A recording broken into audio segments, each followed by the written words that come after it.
buy mount victuals. Victuals, basic luxury. Mount victuals are 140.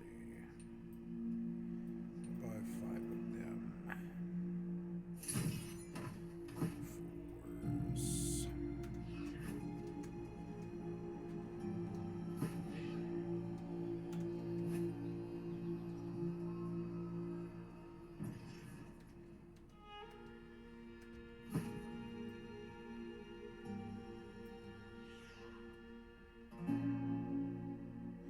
Oh, I don't have it yet? Oh.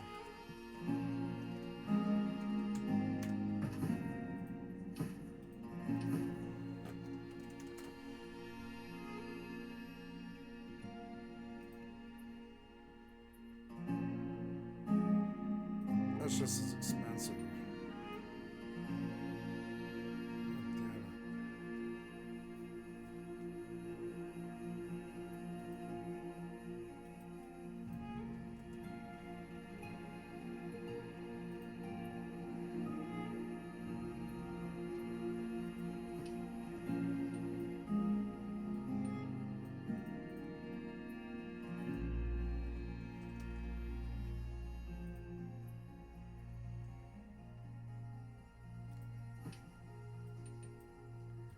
My God.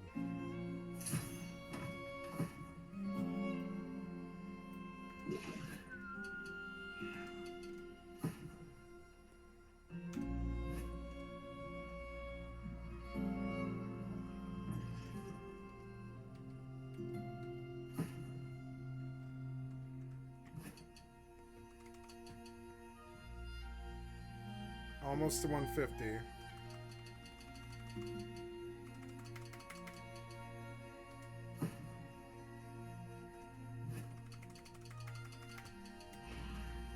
Oh, 150, I see map.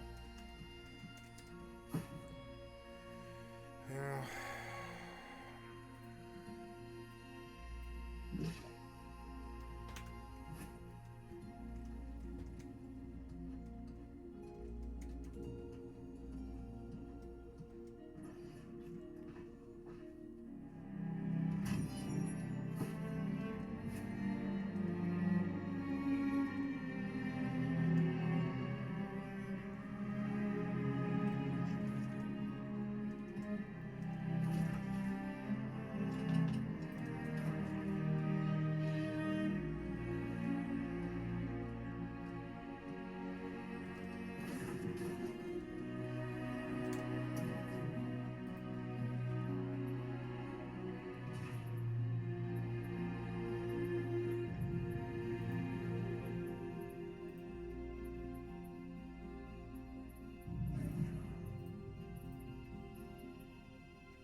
Somebody bought the silver, damn it.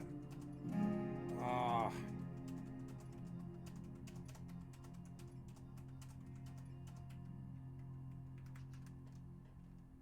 Fucking annoying.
So I think I'm going to knock the idea on the head of doing like multiple channels, because it's just a ball ache managing like 4 or 5 channels, which I was trying to do.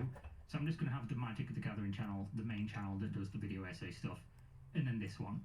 So we're going to talk about some crypto stuff today, but we do mostly YouTube, you know, gaming discussions and playing games and reviewing games and things, or at least I'm going to want to be getting back to doing that.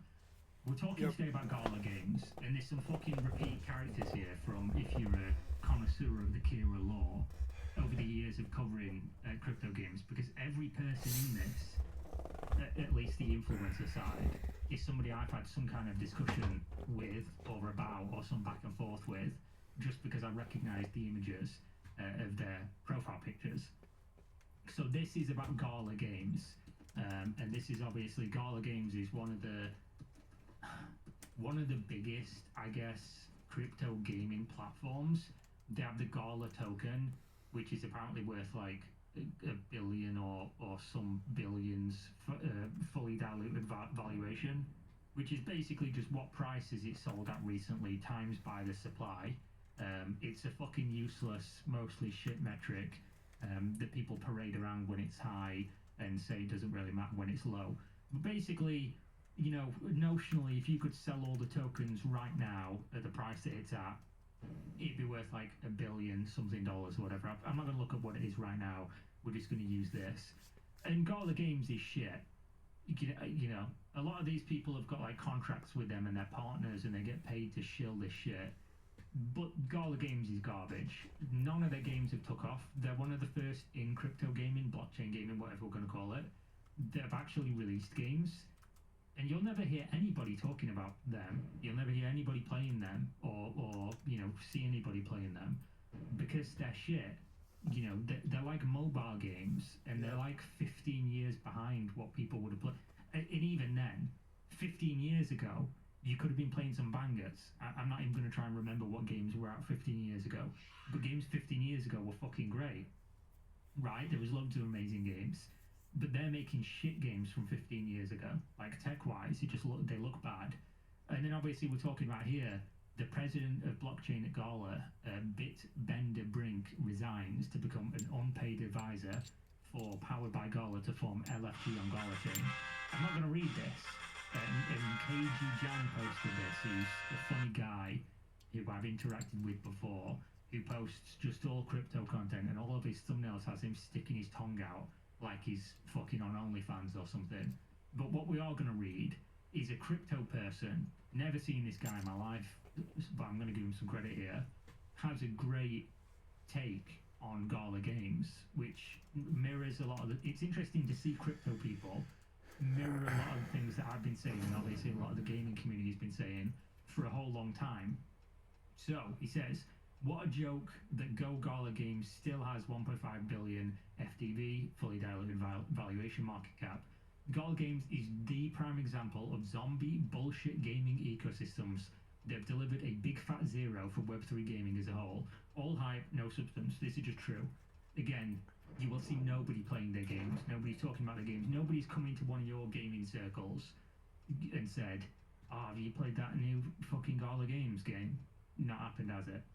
You know why? Because nobody even knows they exist, because it's just garbage, and they've had a long time to be doing it. Doing nothing, building nothing, taking everything. They have been building stuff, they're just shit. You know, they're just shit games. In the 3 years this ecosystem has been around, they've not pushed forward Web3 gaming space 1 single millimeter, but rather pulled the entire Web3 gaming space back several meters. Now I'm going to tell you a couple of reasons why this is. It's because crypto people do everything backwards, and they're wrong, and they don't understand what they're even trying to do. Well, I guess they do. They understand that they're trying to make money. And as we know, trying to make money doesn't necessarily make good art. And you might go, okay, are you being a bit fucking, are you swirling, you know, some scotch around in your scotch glass, talking about video games as art? They are.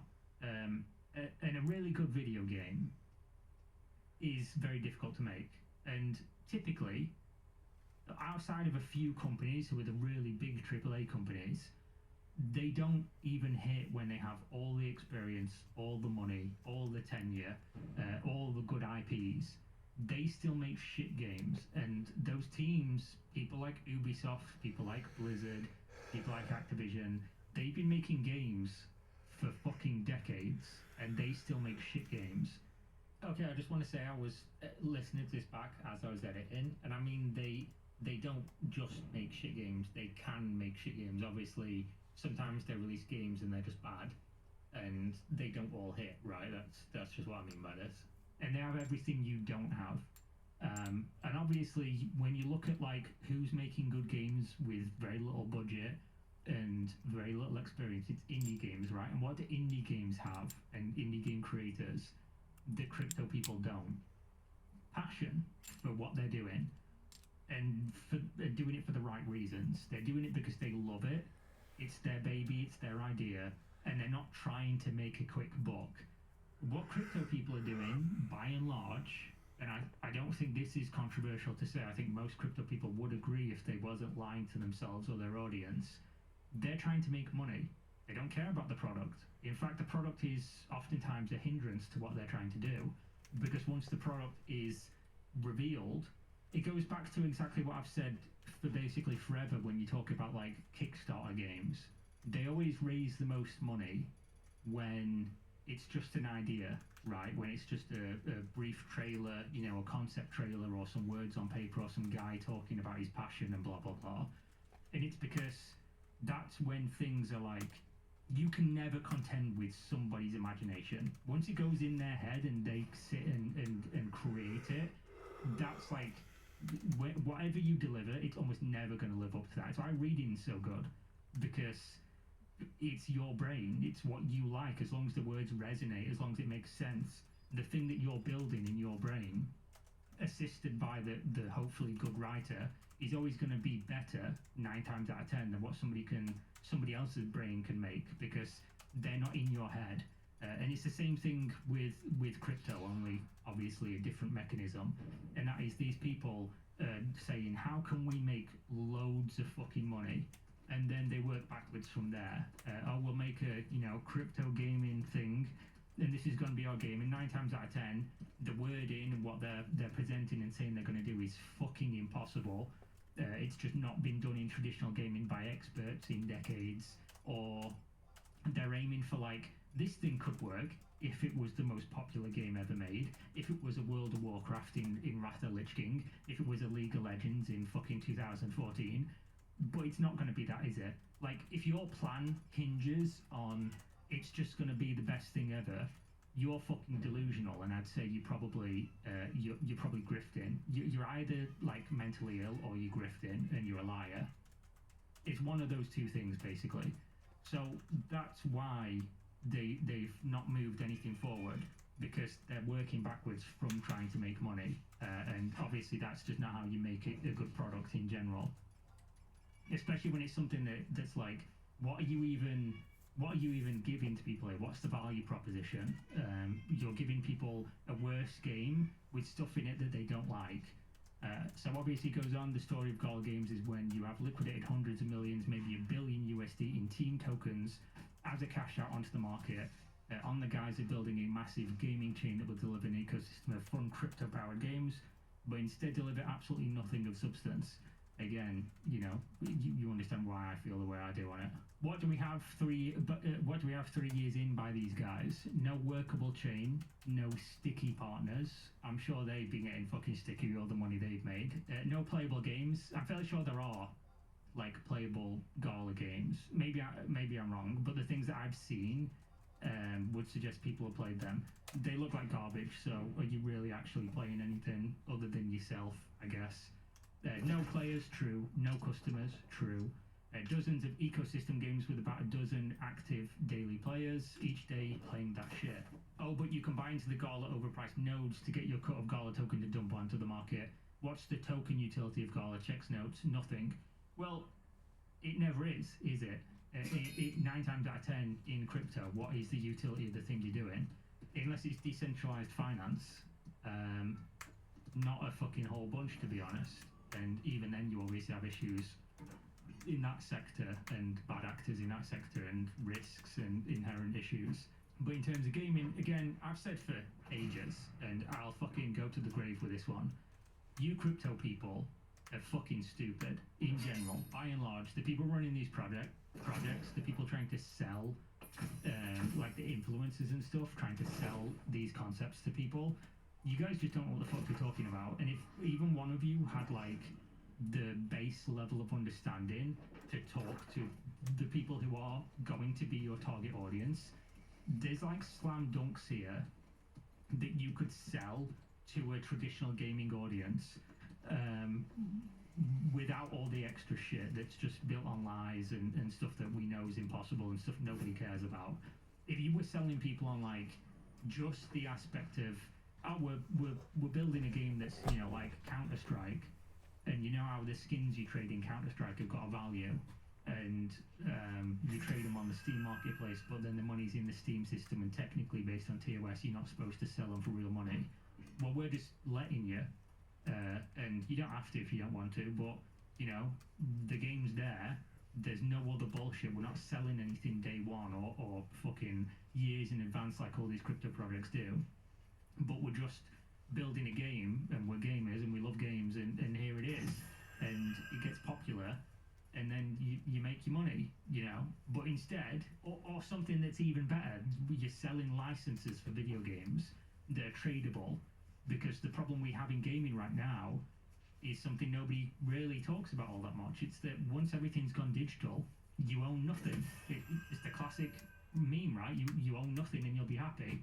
Once you've stopped having physical media, your licenses on Steam, you don't own those. You don't own your Steam account. You rent that shit until laws change, which hopefully they do. You die, your shit's gone. We've just seen it. You can't, you know, gift your Steam account to somebody. You can technically give them the details, but if it ever gets locked for any reason, needs a identity verification, that shit's gone. You spent thousands on it. It's just gone. Your League of Legends account, your WoW account, whatever it's going to be, any game you buy that's digital, you're renting a license to something. They can take it away whenever they want for any reason. You have no rights. You own nothing. So obviously, if you built an ecosystem whereby you had a game license and it was a token, you know, fucking hate to use that dreaded term, and you could, you know, trade it to people, you could sell it to people, and the developers earn money from the transaction fees. That's a legitimate use case that you don't need blockchain for. Obviously, you'd be using that as like the hook to get funding or whatever, because obviously new tech, new buzzwords and stuff gets people money. You could just use databases for this, because essentially that's what we're talking about. But obviously this is a use case that would be, I'd imagine, accepted by gamers. The people this wouldn't be good for is obviously the big AAA companies who have made it their fucking mission in life to phase out physical media, but still charge you more money for stuff that costs them less to produce. You know, does it cost more to print a disc and distribution and all that stuff for a physical product, or does it cost more to, you know, have a CD key they auto-generate and send to you, but they're the same price, right? And why does a console with a disc drive that probably costs like $5 to put into a console, why are they selling you a cheaper version having more units of the discless version when there's an issue with supply? It's because obviously they don't want you to be able to trade physical media. They don't want you to be able to sell games or give a friend the game. Say, oh, I've finished with this now. Do you want to play it? Oh, this expired and they didn't want it. Okay, well. You not to be able to sell the game. Like, it's not good for them. But if this is what we did as consumers, it would be good. It would be good for us. And fuck their bottom line. You know, they earn money in different ways. But obviously that's not a thing I've seen anybody mention whatsoever. And that's something that could be a legit use case. But obviously these crypto people are just, they don't know what the problems are, because they're not in there, you know, they're not one of us, I guess. They're not like us. So the only utility here is selling Gala to the poor fools, buying it on secondary only because the fake FTV has pushed this gaming ecosystem far enough into the spotlight. It reaches those YouTube and crypto Twitter influencer shill lists that spew it out as one of the buy this to get exposure to Web3 gaming coins. Yeah, funny you quote replying to in this one. Let these extractors like Bitbender Brink and his friends who came into this space to take, get the fuck out of here with their tail between their legs. Unpaid advisor is right. You certainly deserve nothing. The only advice you can give is to grifters on how to grift. You have squandered away every advantage Gala Games had, billions in market cap, and while you actually build. A pile of hot, smelly air is what I'd pay you to get the fuck out of our space, you grifter. This could be written to most crypto people, to be honest. Gala deserves to die, and founders are grifters, posing as builders. Let's have real gaming ecosystems powered by real builders, trying to do right by community, come in here and build products and games that bring the gaming space forward, not backward. Yeah. But who's going to do it? Right? Because you can't trust AAA Gaming to do it, because they're already fucking... We've got all our problems with those. You can't trust them as far as you can throw them, and you can't because they're a company. So they're not going to do it, and they have the money to. The crypto people are not going to do it because they're all fucking greedy, lying, grifting, fucking cheaters. So who does it?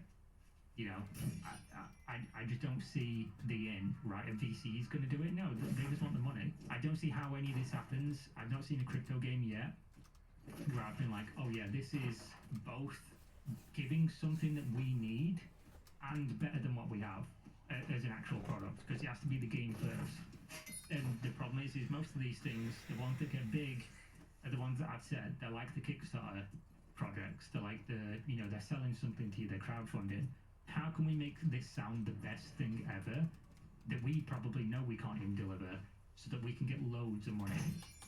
And obviously we've seen how if you follow my channel, if you followed Kickstarter and MMOs, we've seen that every time somebody crowdfunds an MMO, other than like Albion Online, which wasn't even a Kickstarter, and they had millions already, and they built most of the game before selling anything. Pretty much every time somebody starts early on and they sell you on something that's difficult to make, like a fucking successful video game with extra tech and extra monetization added on in this case, it's just bullshit. So yeah, just thought it was interesting. Had this saved, so figured I might as well record a video while I'm up and doing them. So yeah, thanks for watching, and I'll see you next time. Peace.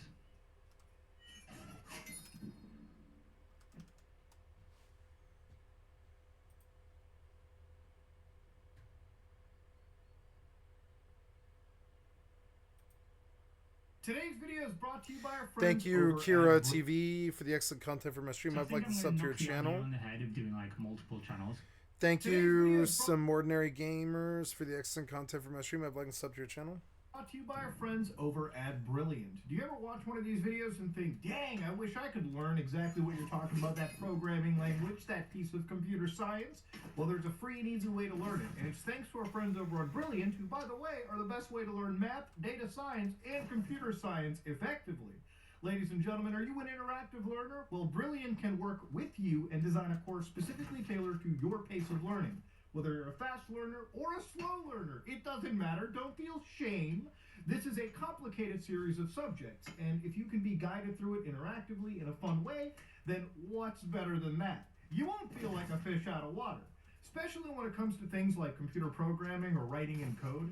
They actually do have courses like Thinking in Code, which allows you to design simple programs with real-world appliances. Have you ever wanted to maybe make a mapping application? Did you ever want to work in a situation where you could design a program to respond to certain messages automatically? Well, Brilliant will help you guide through it. So if you want to try everything Brilliant has and up your knowledge game, check out brilliant.org/SOG for a full 30 days free. Head on over now and be the first 200 people to sign up using our link and get 20% off Brilliant's annual premium subscription. That said, ladies and gentlemen, let's get to the video. Hey there, buddy pal! I'm installing the hardest system on my computer today. I'm going to show you how to do it. Now, ladies and gentlemen, as you all know, I like to watch the world burn. I deleted everything off my computer 5 minutes ago, okay? I razed it all to the ground just because I wanted to reinstall my system, simply because I wanted to retouch up some things, so I figured, why not sit back, relax, and do it with you? Ladies and gentlemen, you probably know that I'm a Linux user, okay? Now, you might be like, whoa, Mudo, Linux is for wizards, okay? It's for virgins. I know you've seen the installing web browser meme, and I know that there's a lot of gatekeepers in Linux, okay? Now, Arch Linux is something I know you've heard, okay? Because like veganism, the people behind it just cannot shut up about it. Now, ladies and gentlemen, Arch Linux users will just let you know that they're Arch Linux people, okay? They'll just tell you.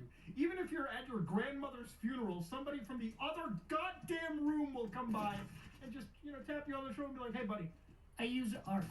Now, elitists like to gatekeep this, so I wanted to go back and show you how anybody, you included, if you have no idea how to use Linux at all, you can go from the command line, this blank piece of hacker mumbo jumbo, to this.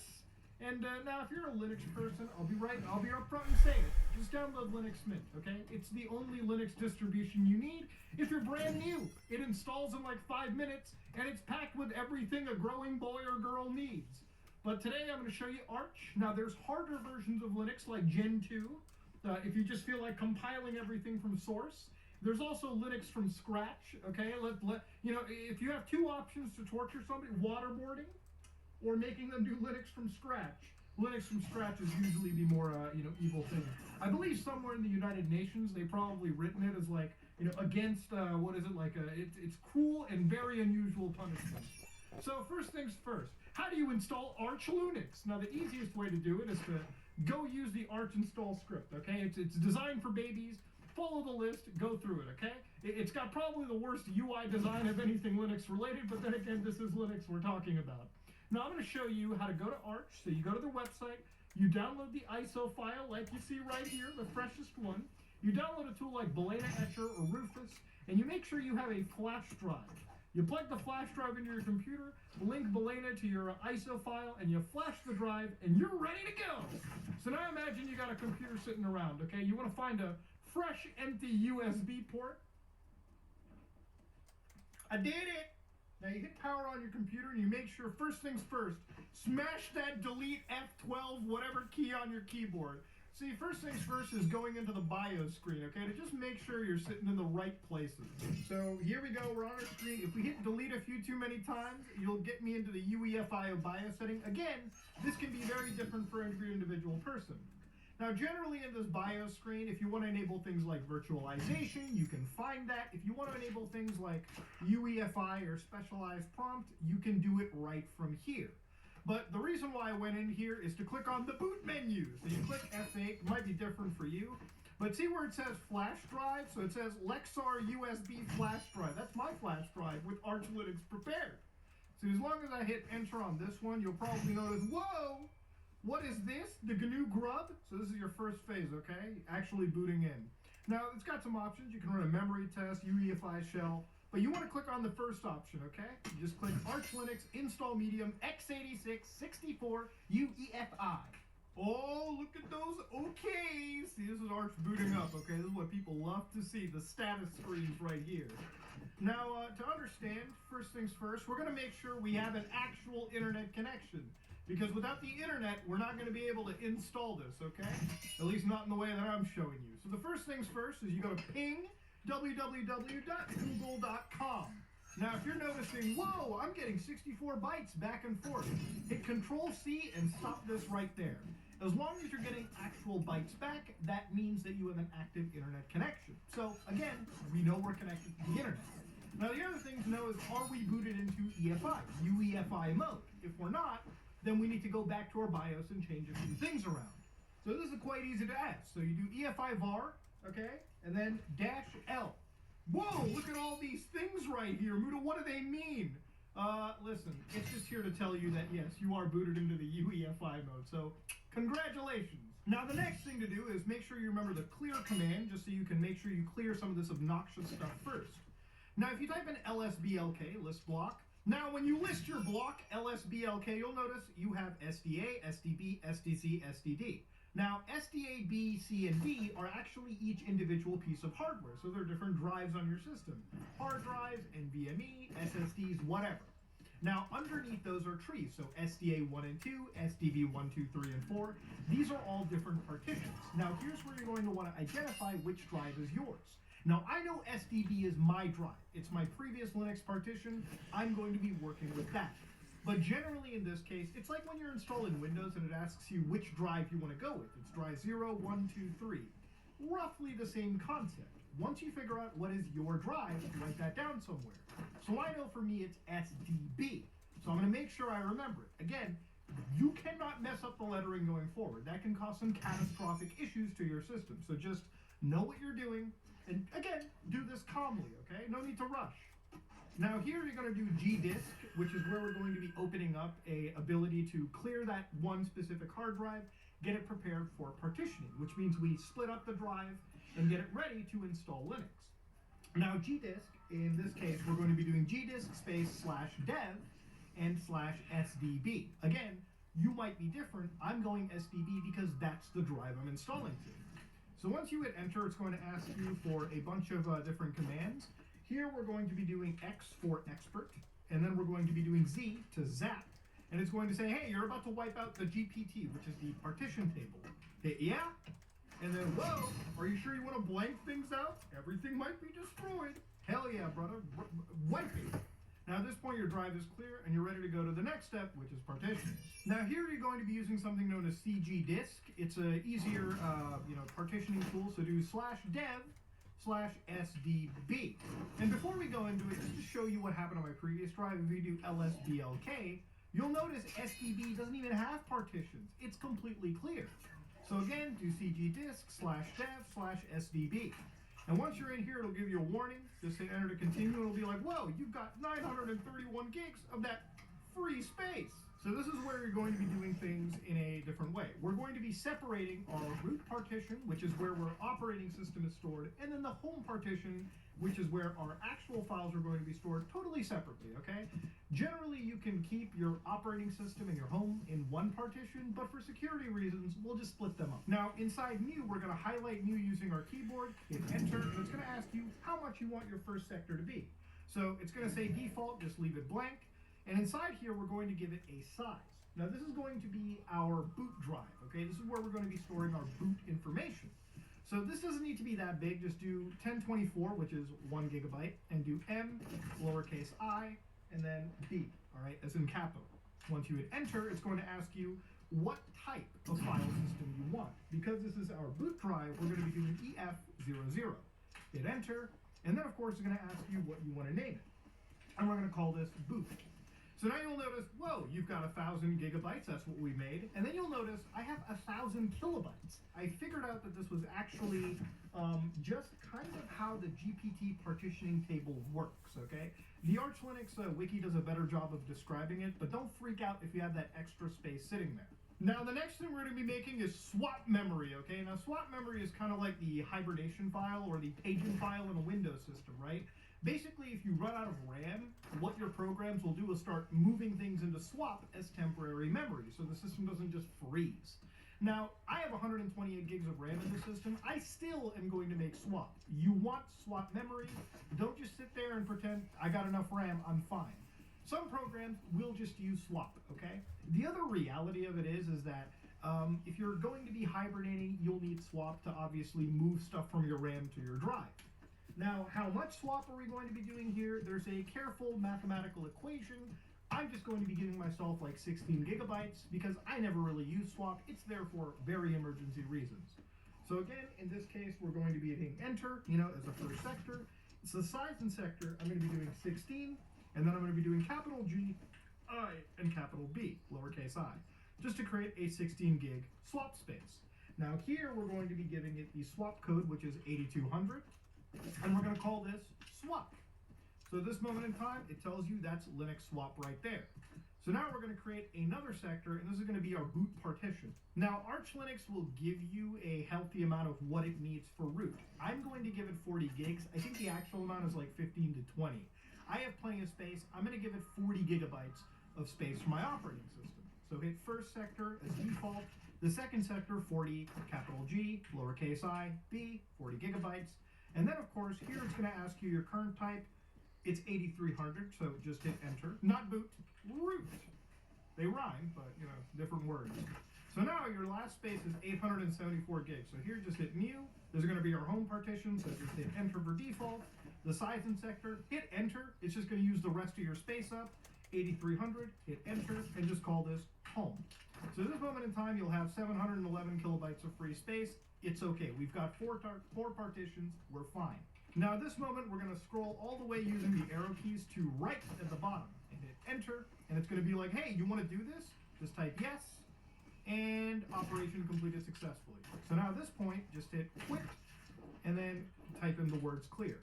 So now if you do lsblk, you'll notice, whoa, SDB's got all those partitions ready to go, but they haven't been formatted. So let's format them. All right, boys, we're going to be typing some moon runes, okay? So our boot partition needs to be in FAT32, because booting requires us to use a very, very, like, common readable partition scheme. None of that fancy shit. So do make, so first thing you want to do make FS for file system, and then you want to do FAT, which is file allocation table, okay? I'm not literally being fat-phobic here. Dash, capital F32 for FAT32, and then you want to type in dev, and then SDB1, because that's our 1 gig partition.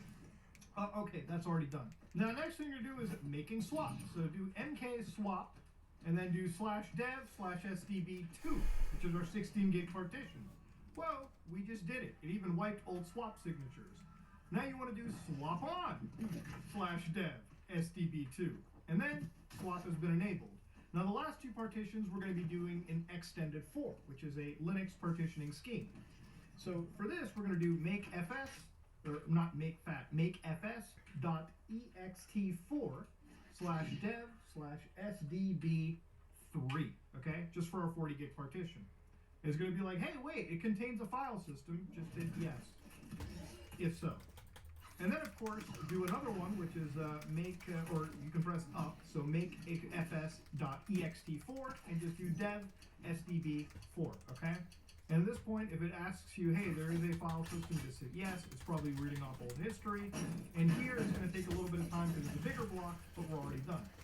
Now, if I hit clear and then BLK, you'll notice, whoa, those things are now partitions. One of them is even swapped. So now it's time to start making mounts, pointing it, and then actually installing Linux. So to get our Linux installation installed, we're going to be doing mount, dev, and then SDB3, and then we're going to be doing space /MNT, and we're putting it into the Oh, you have to get back? Now, you don't get We're credit? going to be doing make directory, all right, and we're going to be doing mount. And then Oh, wow, you have to boot, make so it MNT home? /boot. Then we're going to make another directory, and we're going to do that's MNT dumb. /home. And then, of course, we're going to be doing mount, dev, SDB1, which is, if you remember, our 1 gig boot directory. And that's going to be going into MNT, and you guessed it, /boot, the directory we just made above. Then we're going to be doing mount, dev, SDB4, and then we're going to be, because that's our home directory, our largest partition, /MNT/home. So once that's done, do lsblk, and you'll notice, whoa, things are actually linking to places. So these are the mount points. So our SDB1, our 1 gig, goes to our boot directory, SDB2 is swap, SDB3 is the mounting, SDB4 is mounting, and then the home directory. So again, this is, if you're starting to make sense of it, this is where we're telling the system to install key components and what will be the final piece of the puzzle, how our system will be structured. So now it's time to update the mirror list, which is basically the list of servers around the world that contain the packages to update our system. So what we're going to be doing is typing in cp for copy, and we're going to be doing /etc, etc, /pacman, and then you can kind of press tab to autocomplete things, so pacman.d /mirror list.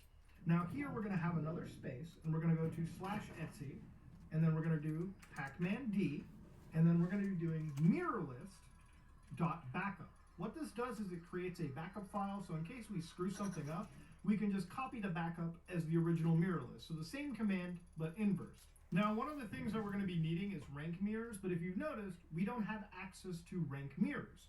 So we're going to install this because for some reason Arch Linux has locked this behind a package. We're going to do sudo pacman-s. This is going to be a command you're going to need to know. This is how you install packages under this version of Linux with the Arch-like package management system. So -s, and you're going to be typing in pacman contrib, okay? So, of course, if you noticed, if you get an error like I just did, do sudo pacman-sy your first time, and then pacman contrib. Just because the first time you need to download, you need to download the package list, and then just hit yes, hit enter, and you're good to go.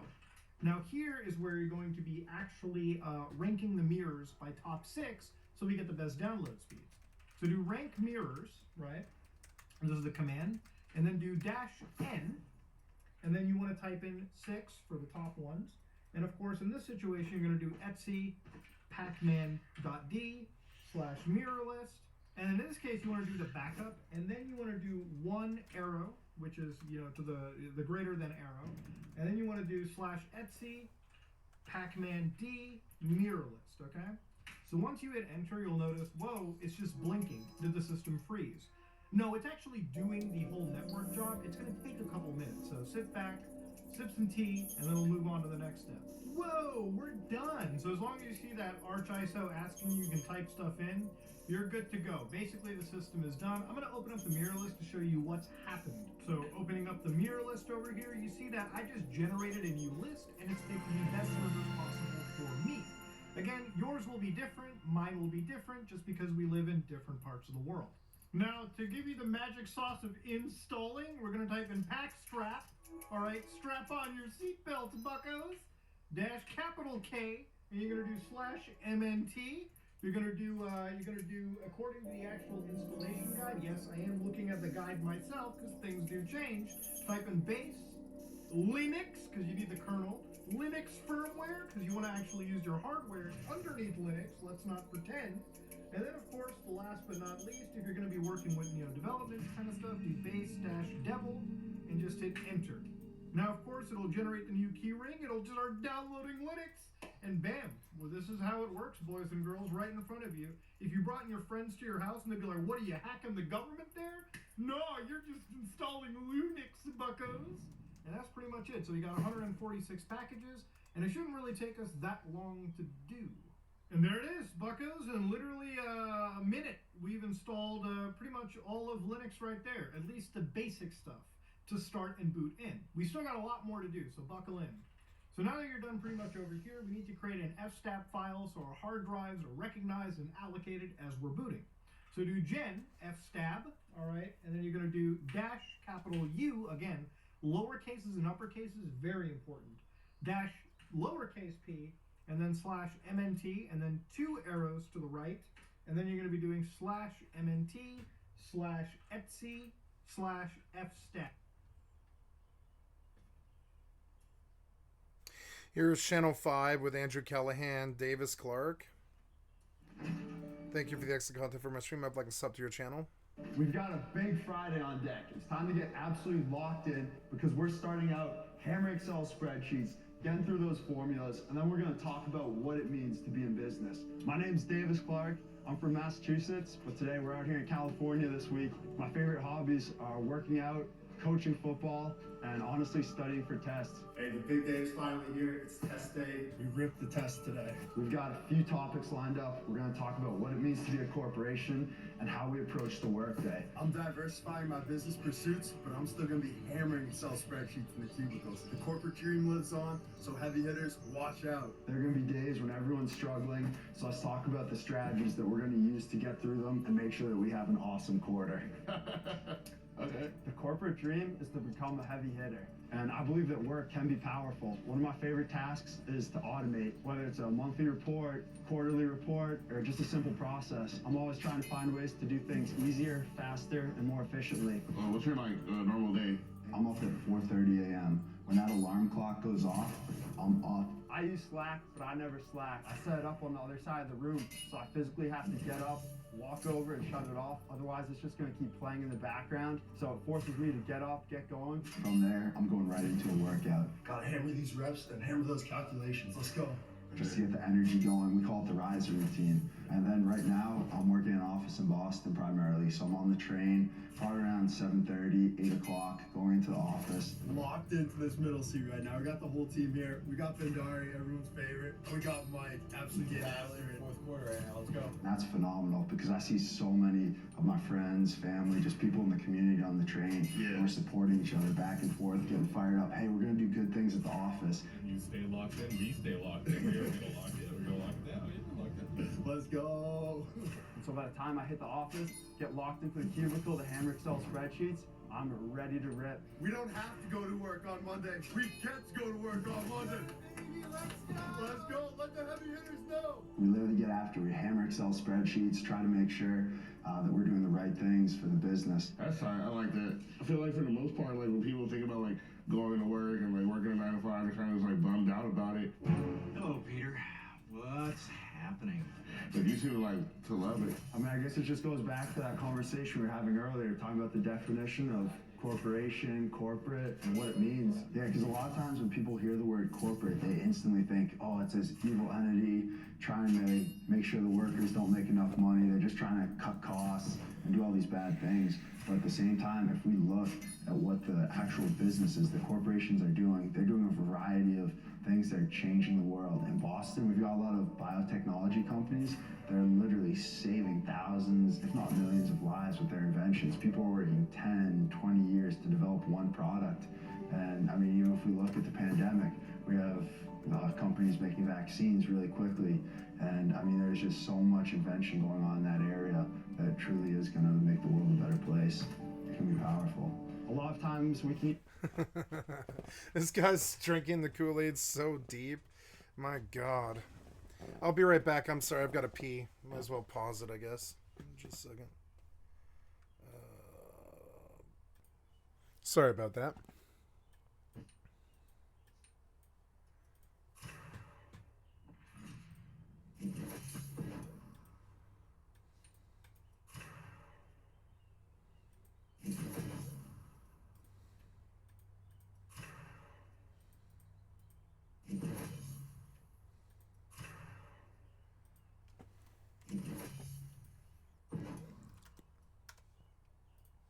Use code to save people time so that they'll be able to work on more complex tasks or even spend time with their family or just having fun with their hobbies. I'm all about just helping people and trying to make their lives a little bit better every day by bringing positive energy and good momentum into their lives. Just a normal dude getting after it on Friday. I'm not the fastest, I'm not the strongest, but I'm gonna give it everything that I have. Yo, I'm Davis. It's awesome to meet you. Nice to meet you, Josh. Hey, I'm Davis. I'm Davis. Yo, let's lock in and run it. Yo, let's go. We're locked in. And now I've got a whole squad hammer miles. Let's go, baby. Let's go. We're absolutely locked in. We are coming, let's go! Fucking bro Dudes are culture. absolutely getting after our life.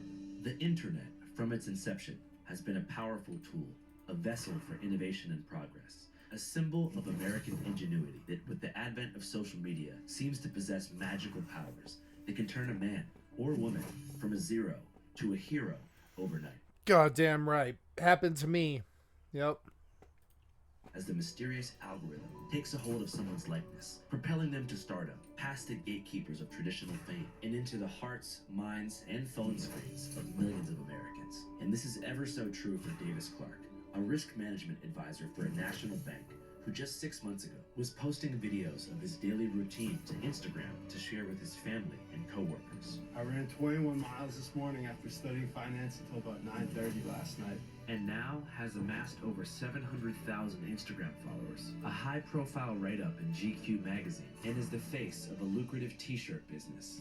Only probably 5 months ago, no one really saw the videos other than our friends, family, and people in the local community. So it just shows in a short 5-month time span how you can still impact people. If someone wants a sponsorship, it better be in millions. I'm not on a rookie contract anymore. Send the Pat Mahomes money this way if you want it. What's up, guys? This video is sponsored by Ground News. I'm actually pretty excited about this sponsor. So as you know, over here at Channel 5, one of the things that we like to do is examine the bias in mainstream news media. Ground News is an app and a website. It's like a tool that pretty much does it for you. Let me explain. Ground News collects over 50,000 news articles every single day and ranks different coverage of these same issues from left to center to right, and creates a guidebook so you can see each story unfolding from as many angles as possible. Let me show you an example. So this is the Ground News website. It costs money, but it's worth it. So like, happening right now, Trump ally Bannon ordered to report to prison for defying January 6th probe. And using the bias distribution tool in Ground News, you can see how different people are covering the story, and most importantly, get out of your own echo chamber with their blind spot tool. So we're partnered with them, and if you go to www.groundnews.com/channel5, you can get 40% off the unlimited Vantage annual subscription, which brings the cost down to $5 a month. Again, it's www.groundnews.com/channel5. I'm a member, you should be too. All right, let's lock in and get back to the streets. A major reason the videos took off is because people would write the worst comments in the comment section, and they love to Yup. do it. They'd be putting in literally thousands of comments. This person has the ugliest face on the internet. This dude absolutely stinks. And honestly, a lot more horrible things that I don't want to say on camera. But people would literally say, hey, if I see you around the streets of Boston, I'm going to fight you. And so I remember we hit 4,000 followers. I was like, Brennan, I don't think our lives are ever going to be the same. And Brennan's like, I don't know if you should be going out right now on the street. Someone literally might jump you. But here we are months later, and we've gone from having horrible comments, hey, this dude has the most punchable face on the internet, to people are overwhelmingly positive. I appreciate you, man. All right, let's go. That's what it's all about. Lock in, make it happen. Obviously, some people will still try to pick on me. Probably 80–90% are positive. And people are now coming up on the streets, and they'll sometimes say, hey, Davis, I just want to say I'm sorry, because originally I absolutely picked on you and said horrible things. I was one of those people that was spreading the hate, and you've actually impacted my life. I can see that you're genuine, you're just trying to help people. Yeah. And you've actually motivated me to be better. That's it. Sorry, I might just have to grab some water quick. But I also will not back down. A part of the social media journey has been to call out some of these people who are chirping me. I heard better chirps at the duck pond, and I'm seeing the comment section. Step the game up, people. My friends are getting bored reading them, so let's go. I think it goes back a lot to the culture in Massachusetts and the Boston area. We've got a lot of good people out there, but they like to joke around, chirp, and have fun. So we'll try to play into that, because at the end of the day, they're good people. Please continue to share your opinions in the comment section, because that's what our founding fathers wanted.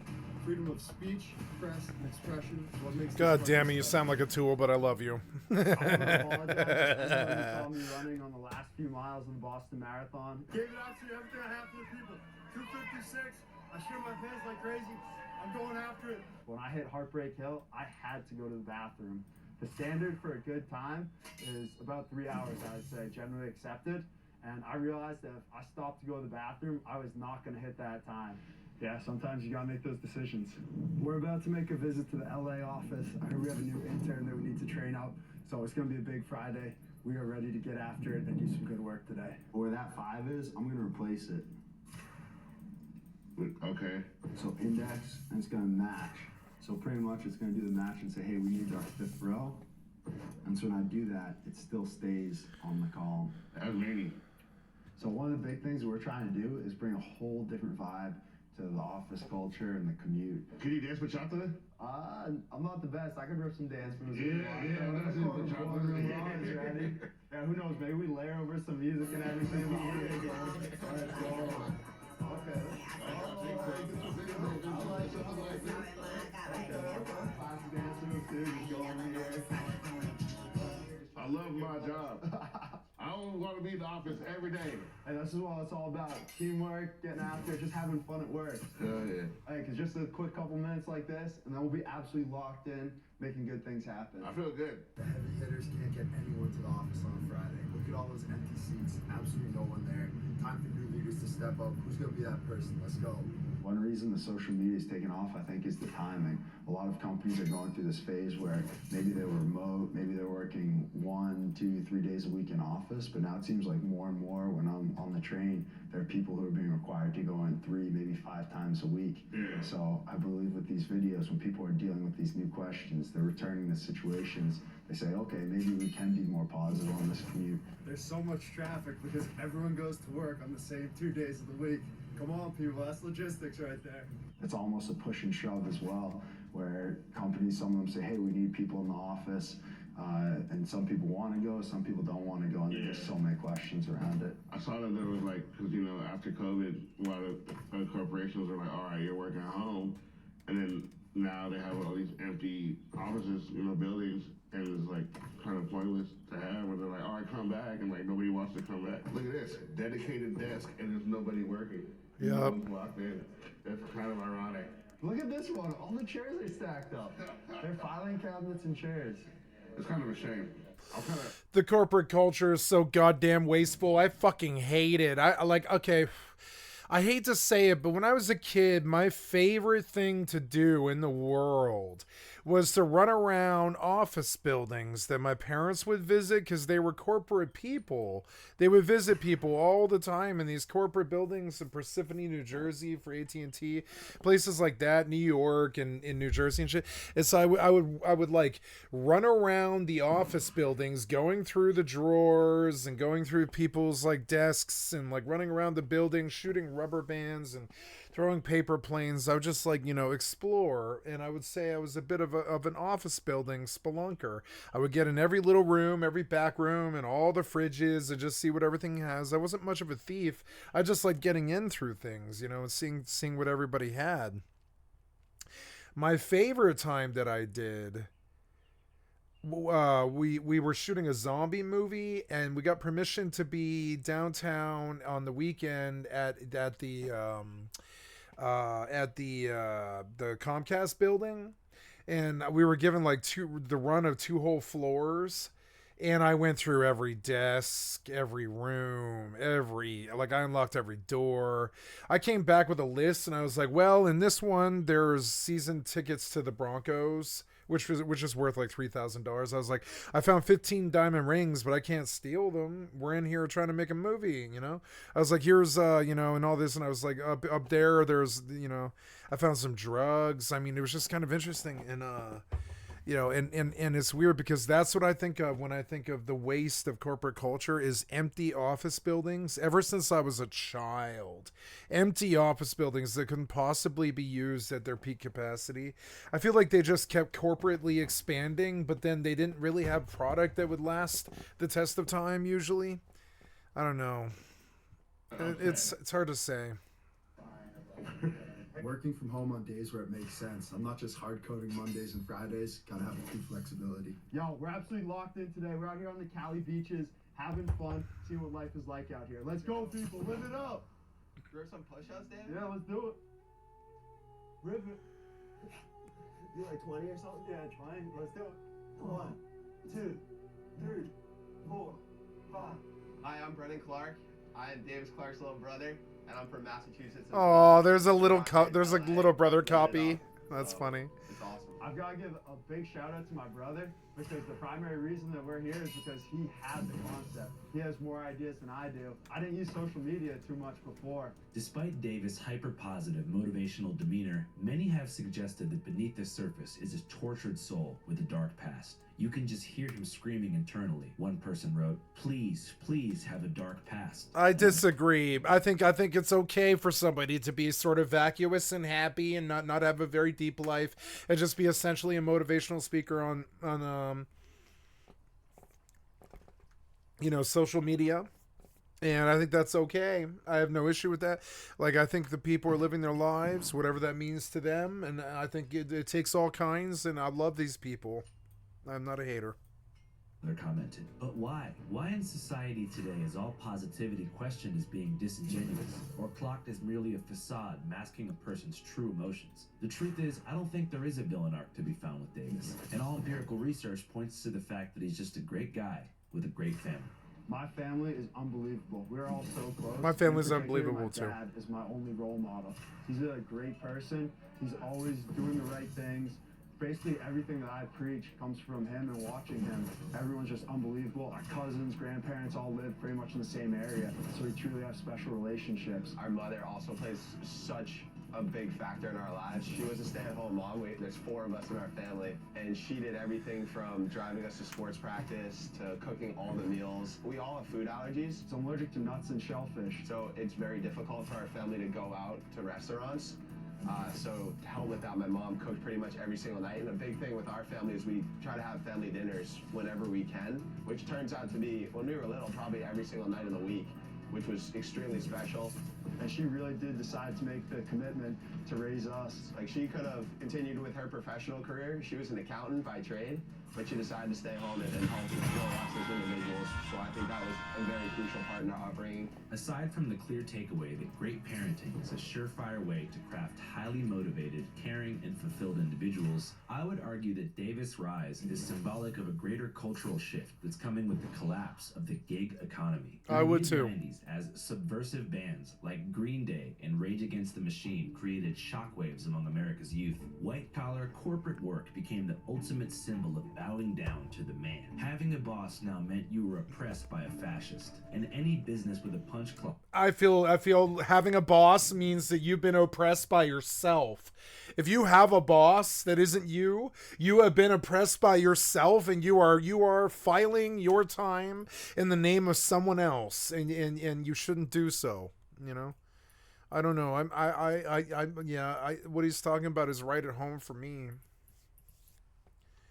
I have to change. Oh, sorry, you probably can't see some of this. There we go. I need to see my OBS. I want to see this. I want to go out, and I want to go to an empty clone. Jump. Yes.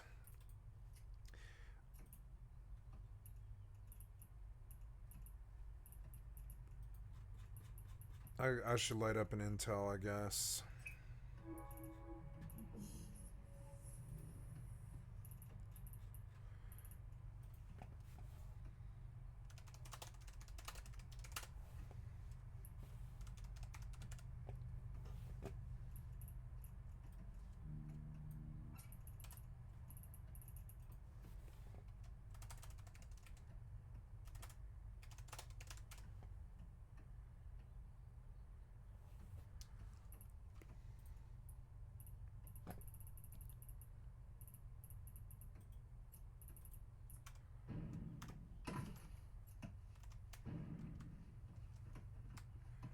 Am I done here? Yeah.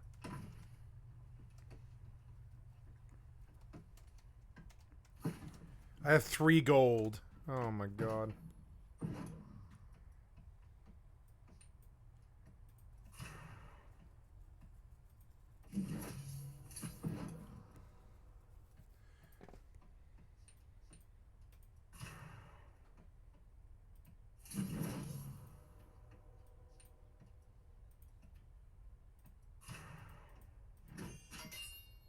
Ammo gypsum.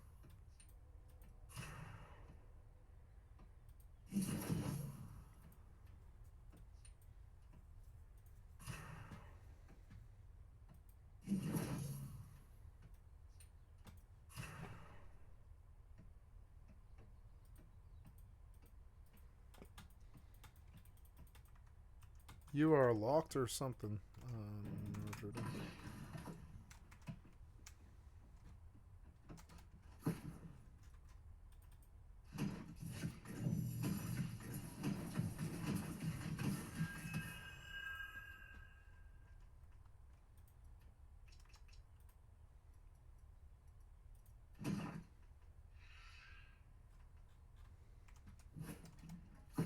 Oh wait, I have a gem slot open.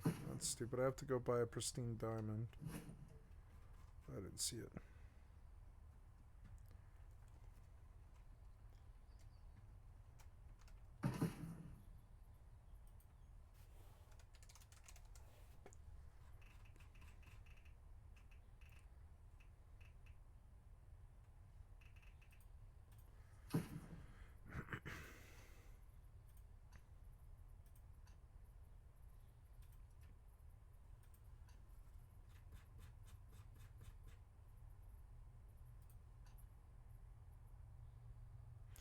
Oh, I have to sell first, do I?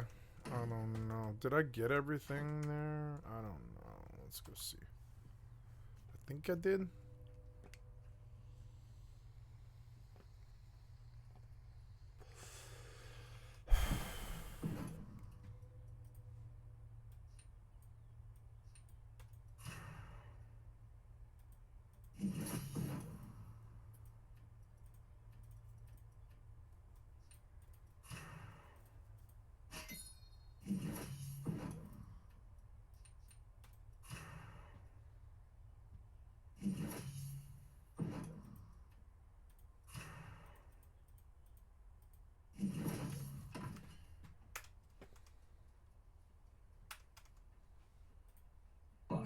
9-to-5 schedule was akin to a Soviet gulag, but as a whole generation possessed by hyper-individualism and the liberating notion of setting your own hours, shifted over to the gig economy en masse. These corporations didn't go away, they just shifted their modality to take advantage of the gig economy, like Uber, Airbnb, Fiverr, and TaskRabbit, none of which have health insurance. So I think that in the past decade, None of which have health gradual insurance. psychic realization among Americans that 9-to-5 work isn't that bad, and the stress and uncertainty of being a Craigslist cowboy is perhaps, if not more, stressful than having to take orders from the boss for a couple hours every day at work.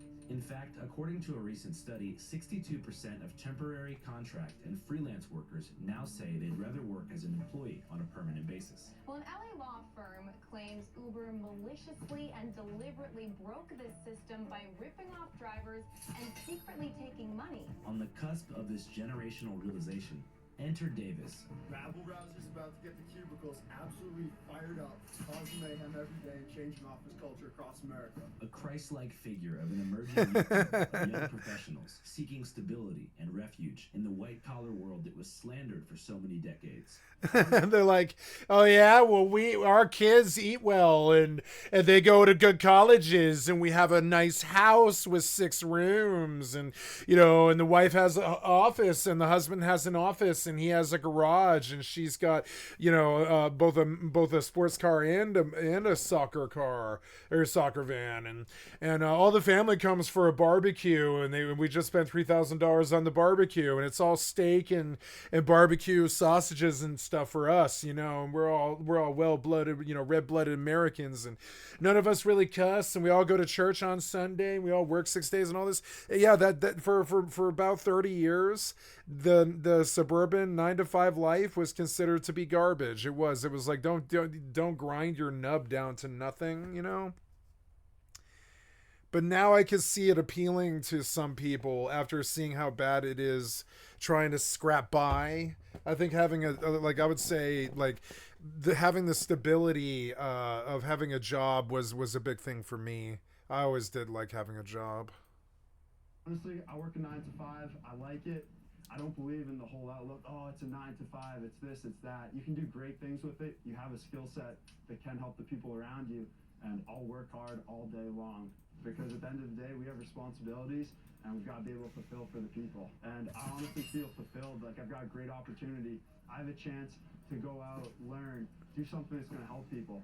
Right now, I'm working for a bank, so I get to learn about finance and just develop in all different ways. But I've worked for a software company. I'm trying to put myself out I'm gonna there go produce some. and learn from it, because we'll always say that change allows. I need to go chop some cactus. I'm out of water. And say, hey, I'm going to go back into the office. Has made a big difference so far. The number one reason why these videos have taken off. To be honest, a big part of me agrees with what Davis is saying. When I was going to college as a kid for journalism and I first hit the road, I never in a million years... Andrew has always impressed me. I'm like, oh, are we going to go get it again? Andrew was such a go-getter, like locked in like that, I would say. And I was like, okay, I think I want to try hard like this. I do. I've been trying hard every day. I'll be up there for fucking, 8, 10, 12, 14-hour days. I'm trying to get exercise in the sun every single day. I'm losing the weight. I'm down like 110 pounds. I'm like doing great, and like I'm not drinking too much. I'm not smoking too much. I'm not doing anything too much. I'm not in the first time in my life, I'm not in a relationship where essentially half of my time, half of my money, half of my effort, and half of my life goes to someone else. I just take care of myself. If I have a headache, I take care of myself. I pause the video. I go lie down. I don't care about fucking some job or some boss or, anything like that. I don't have some fucking like some person that I'm, beholden to. I don't have some issue like that. No, that doesn't work. But we could do that, and that. But I mean, it wasn't good enough. It still wasn't good enough, but that's okay. We just make Frozen Meyer. Yeah, make 2 of them, and I'll just reformat. Yeah, sub-launch. Creeping Cold. They made the system a bit better. The game's a little smoother. I would say salvage all. Yeah, and I'm gonna make strong voids and stuff. No, I don't think so. But we're 131. It's slowly going up. Hyssop is something that I can get. I definitely can. Right now, my current weight is 214. Cooking. Yeah, I gotta put all this away now. 557. Yeah, cut it down. Look at that. Nice. Not bad. Craft mods. Resources. Fishing. Furniture. Dye. Stone cutting. Woodworking. Weaving. Leatherworking. Smelting. Jewel crafting. There's this ethos now where the actual prestige and like there's this ethos that I'm living in my life now where the actual prestige is just vendoring everything all the time just to get the liquid to go buy whatever you want that day. And I'm learning not to keep all this crap because I don't use it, honestly. Max encumbrance, no.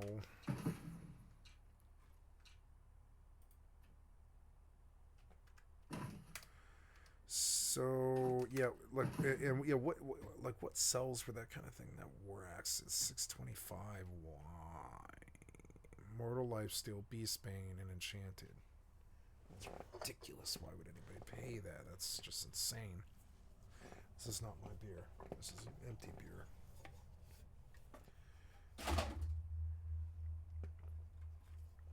Those mithril rings, for some reason, yeah, they are good.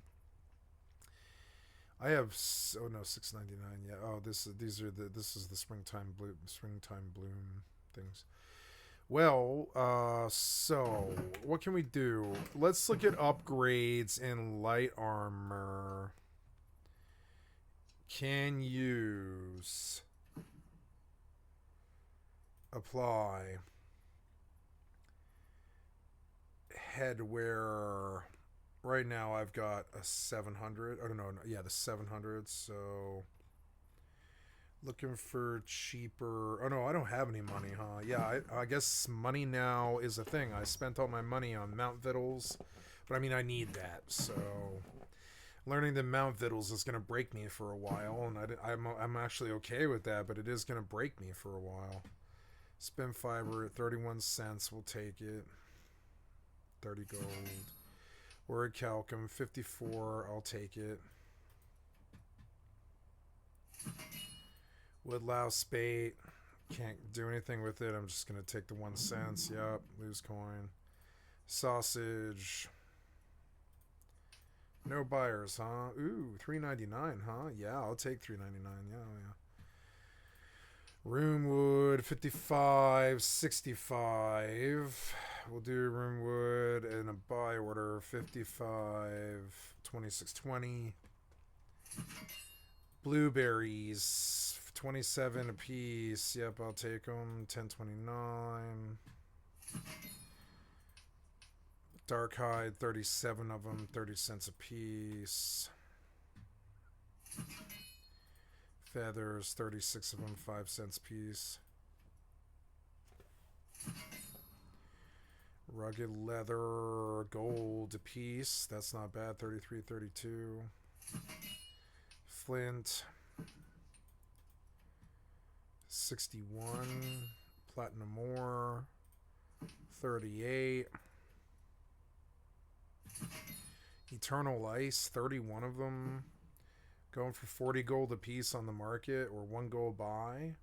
I mean, isn't that a really good... Before we do this, Eternal Ice.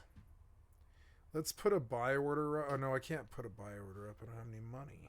I mean, I guess I could. We could put 50 of these up.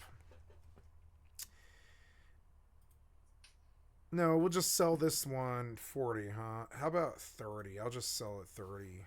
Let's see if I just have out like immediately sell 900 gold worth of that stuff. Ironwood. Oh, no, just got to come up to Orichalcum cartridge. 61, not bad. Those actually sell. Ironwood, 44 or 60. I'll take the vendor now, or sorry, the buyout now. Ever wanted to work in an office building, but about 6 weeks ago, I opened up our first Channel 5 offices, and since I edit, Go, Andrew. 9 to 5, glued to the computer screen every day for the past month, cooking up a special project. It's been challenging and visually not super stimulating, but it's also quite rewarding. And I've been doing what I can to make the office fun. Andrew, I heard you're absolutely grinding to put a movie together. I heard you've had some real difficulty on this most recent movie, trying to edit it up. But listen, it's time to lock in. I'm about to dial into that Zoom call and make sure that you finish this thing into the masterpiece. It's time to lock in. Andrew, how's everything going? What up, dude? I don't care how fucking sappy and dumb it sounds. I like positivity. And I speak to it, and I've always spoken to it, you know? If I appear negative to you, it's because I'm a mirror. Hear me? Yes, we can hear you loud and clear. Hell yeah. What have you guys been doing? It's been phenomenal. We've been filming down on the beach, and then today, as you can see, we're in a WeWork. Yeah, dude, it's really good to hear from you. You know what's crazy is, like, you always talk about being locked in at the office, and I myself have been physically locked in at an office for the first time in my life for the past 3 weeks. Hey, what do you think so far? It's cool. I mean, the first day I was like, man, this is gonna suck, you know, just sitting behind a computer all day. That's my first thought, and then as time's gone on, like, I've kind of figured out ways to make the office fun. Let's go. That's what it's all about, because I'm in a similar situation where I just went back to the office about 7 months ago. And for me, it's been awesome because I'll see people when I'm commuting on the train. We'll get fired up. We'll go in there, do some good work, and then we'll get fired up coming back home too. But I heard you're working on a pretty big project as well. How's it going? Bro. I got this movie coming out, and you know, it's a movie. Hells yeah. Kelly, who we've been working with for the past 4 years. I understand you guys sell baby parts. Do you guys sell baby parts? I wanted to find out if you guys sell baby parts, what baby parts you sell. And how much they are. It's almost done. It's like 85% finished. We go on tour in like a week. We're going to 38 different cities. And like I said, it's almost done. But that like final 15% of work required to get the movie actually done is taking up a lot more time than I thought. So I'm just basically, you know, stuck here. It's time to absolutely lock in, do all the work necessary. I don't know how it's all going to play out, but just do everything you can. I don't know. Everything you can, every day. I'm here every day, aren't I? I'm here every day, at least 8 hours, 8 hours, every single fucking day. 8 to 14 hours, I'm here every day. Now, you might not be watching me live anymore, but I'm still here 14 hours a day. Or am I not? Like pretty much every night. Every night for years. Lock in and get it done. That's right. I don't care what the reception is or what the trolling is or any of that stupid shit. Yeah, I don't care. 72 hours. The whole team's going on the road. Me, Susan, Saddam, and many more special guests. We're going to go to 38 different cities and host in-person private screenings of our new movie, Dear Kelly. So if you want to buy tickets, go to www.channel5.news and click on the ticket link. It might say Untitled Andrew Callahan Film Tickets, but the movie's called Dear Kelly. Top secret film. Don't film it. If you want to see us on the road, we're coming your way soon. In terms of corporate culture and achievements, what are the 3 corporations you look up to the most? Ooh, that is a good question. I'll go with one. The one that I truly look up to is Cummins Properties.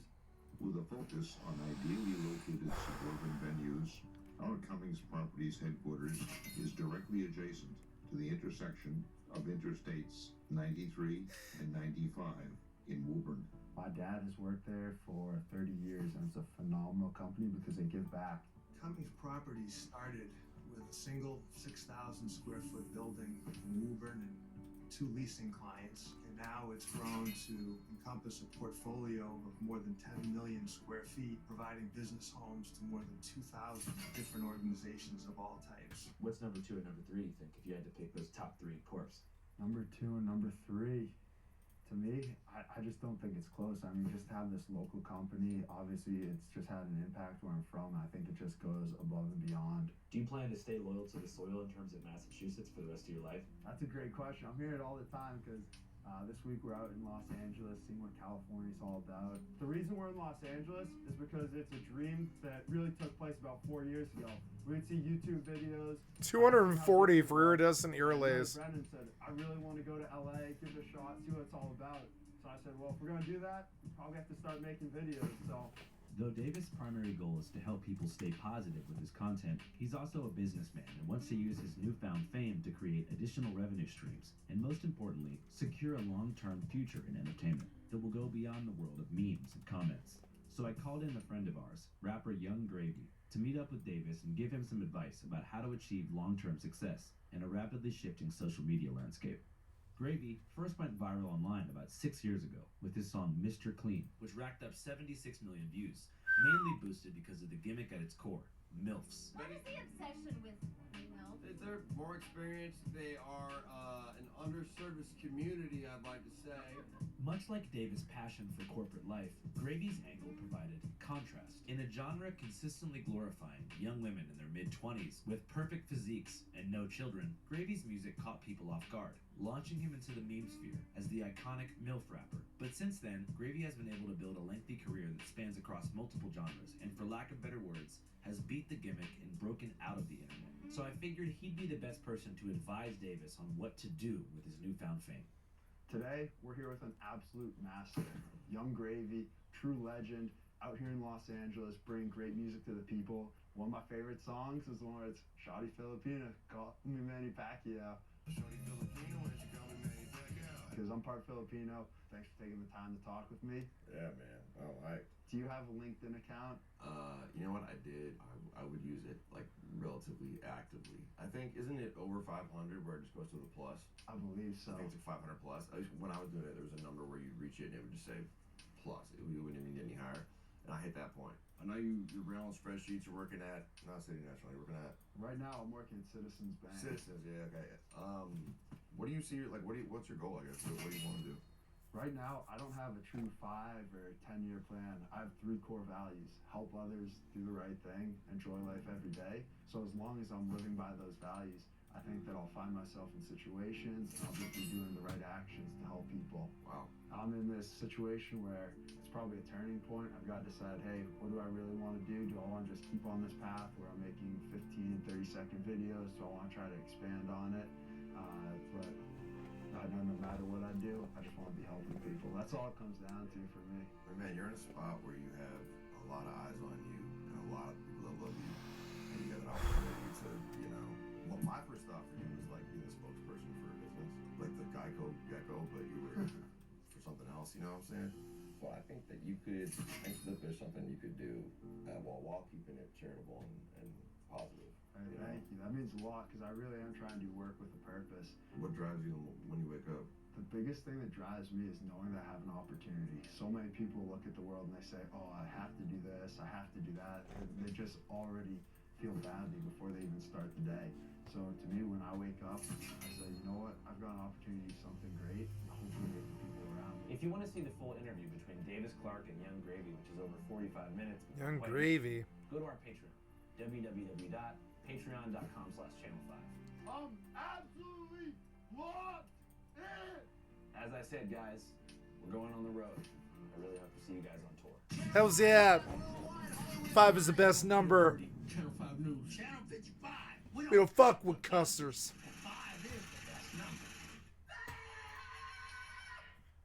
Logan Paul is one of the most famous content creators in the entire world. He's been through his fair share of controversies, of course, between the whole forest thing in Japan and what's happening. Thank you, with Tom cryptos Dark, and up for the Europe. extra But regardless content from of a that, stream up like a Grant sub to your Grimes channel. is still killing it. His YouTube videos get a bunch of views when he posts them. He's a part of the WWE now, somehow. He's having a good time. I know him. Maybe not that good of a time. Okay, he's not having a good time. And he's had plenty of career successes despite being hated by a decent portion of the internet. He also runs a podcast called Impulsive with his friend Mike Maliak. A vlogger known as Mike Maljitla. By the way, Keemstar, the last name is Malak. Maljitla. The J is silent. It's Hungarian. I've had trouble with that last name my whole life. Mike Maliak, or Maljak, Mac. I'm gonna call him Mike Mac from now on. I was in the gifted program in 4th grade. I should have been going on to be a doctor or a lawyer, but I was one of the smartest kids in my fucking school, dude. Yeah, man, I bet you were. Well, there used to be a third host named George Janko. He was initially a very popular guest on the show, and then he managed to be a full-time host before dragging himself into some controversy due to some poor appearances. Eventually, he was removed, and he's been talking Logan ever since, with a ton of people making videos about it. Ladies and gentlemen, Pride Month is officially canceled because White Boy Summer is here. I've got my cool mint Zins right here, okay? Pretty swag. I've got my lemonade Capri Sun. This is going to be your White Boy Summer starter pack, so be sure to send these to me on all social media platforms. I just got this feeling, man, that this summer is it's about to be a white boy summer. Rude boy, it's a white boy summer. Turn that pussy cut and get him in all that. There's a lot of conflicting stuff on this. I mean, Logan has posted his responses, George has posted his own, Mike is kind of in the middle here, trying to like figure out what the f***'s going on and like simultaneously be George's friend, but then also be Logan's friend. So it kind of begs the question: who was actually in the wrong? Was George a bad host? Was Logan a bad friend? Is Mike Mack from prehistoric times cut from the same exact cloth as Trainwrecks TV? Unibrow, likely at least a little I wasn't kidding, this is actually fire. I feel like a lot of white boys don't want to put down on some thick. A lot of white boys don't want to put down on some thick shit. They're worried about school and economics. Excuse me just a second, getting a phone call. Hello? Yeah.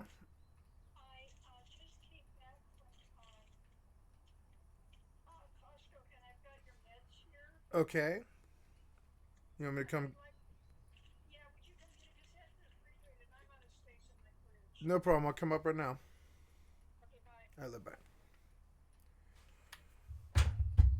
Gotta go get something real quick. I'm gonna pause the video. Okay, sorry about that. Had to go do something in real life. Quit being scared.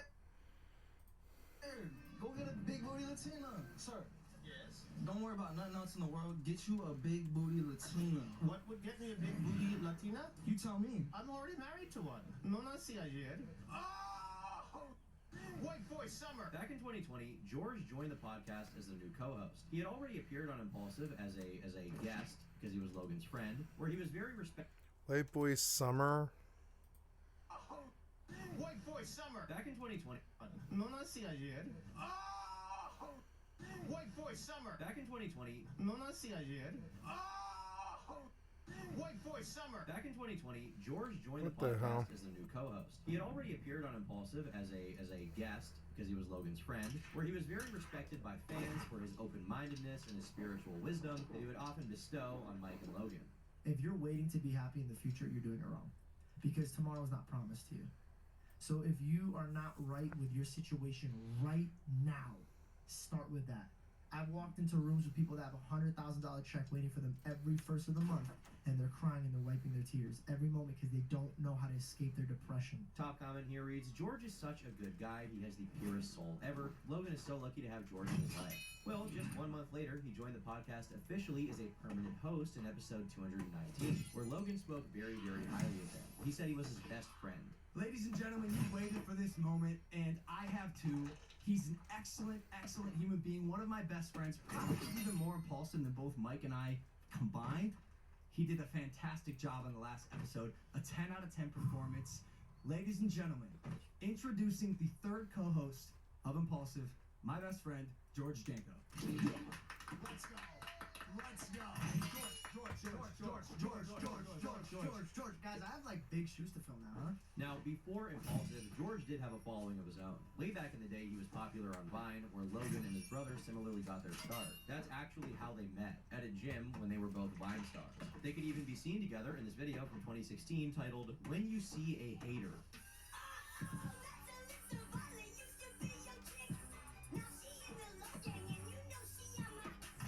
Like, how long have you been friends with Logan?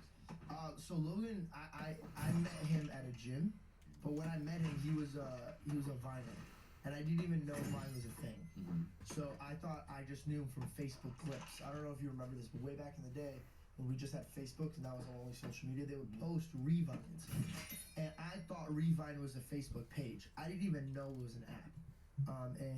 He's the one that told me to get into the social media thing. George also did stand-up comedy. He was an actor, taking part in a movie called Follow Me, which apparently, according to him, was featured as #1 on Hulu at the time. At least, you know, like I said, according to George. But it's no secret he was not on the same level of popularity as Logan. But neither is Mike, so it shouldn't really matter, right? Well, from watching early episodes of the podcast, it's clear George is not your typical douchey social media star. This isn't even me taking shots at Logan and Mike, but, I mean, just look at them. They're kind of at athletic dudes. They come across like brat guys. They're kind of like hype beasts. George, on the other hand, is not like that at all. He's more of an artist. He loves people more than things. And he's a very, very emotional person. This is why people loved him at first. He was different from them. He brought a different energy to the podcast. But it's also the reason why they got into so many issues on the show, which led to videos like this one titled George from Impulsive and Cringe. When they had Dane Cook on the show, he straight up stormed off in what seemed to be a comedic bit. I'm at a house party. All right, this is getting wordy, but let's I'm at a party. Act 2, a house party. All right. 2,000 years later. I was sorry. You just heckled me while talking about heckling. You just heckled me. And while this was comedic, it wasn't the only time he had a hard time on the show. When they had Shaq on, Shaq spent a decent amount of the show mocking him for even being there, basically like Lil broing him the entire time. It was pretty brutal. But it is like father like. Hold on. You ever ask me a question? Oh, damn. He waits. He likes to wait until he's got. Bro, you tapped me in play mode and I broke my hand. What happens if I ask the wrong question and you punch me?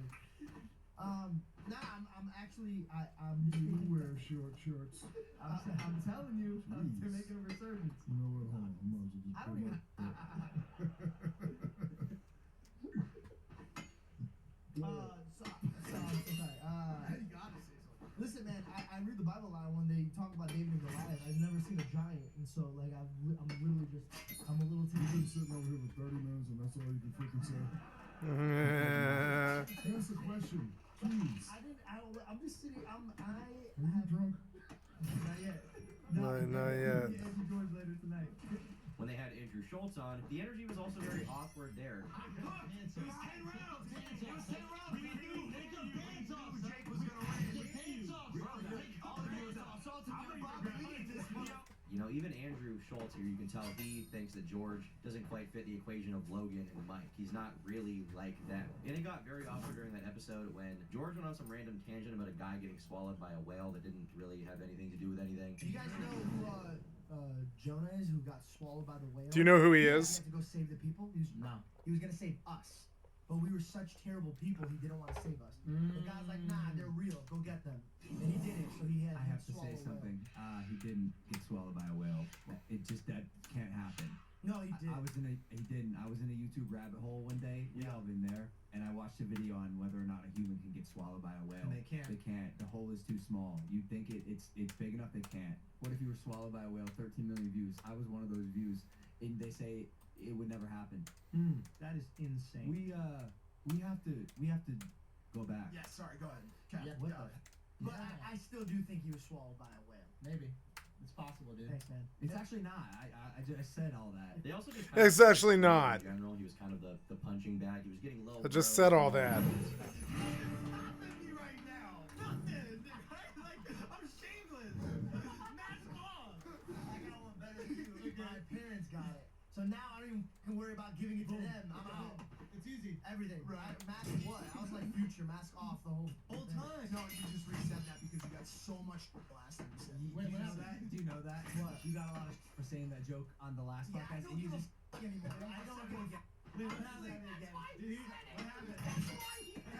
He made a future mask off joke. But he said for the offset. second time. Wait, you got mad at the first No, time? the first time you said Why didn't they like this? Is really fun. No, I got Dude, it. reusing jokes is so funny. No, because listen it's to the me. least funny thing. Because the first time he said it.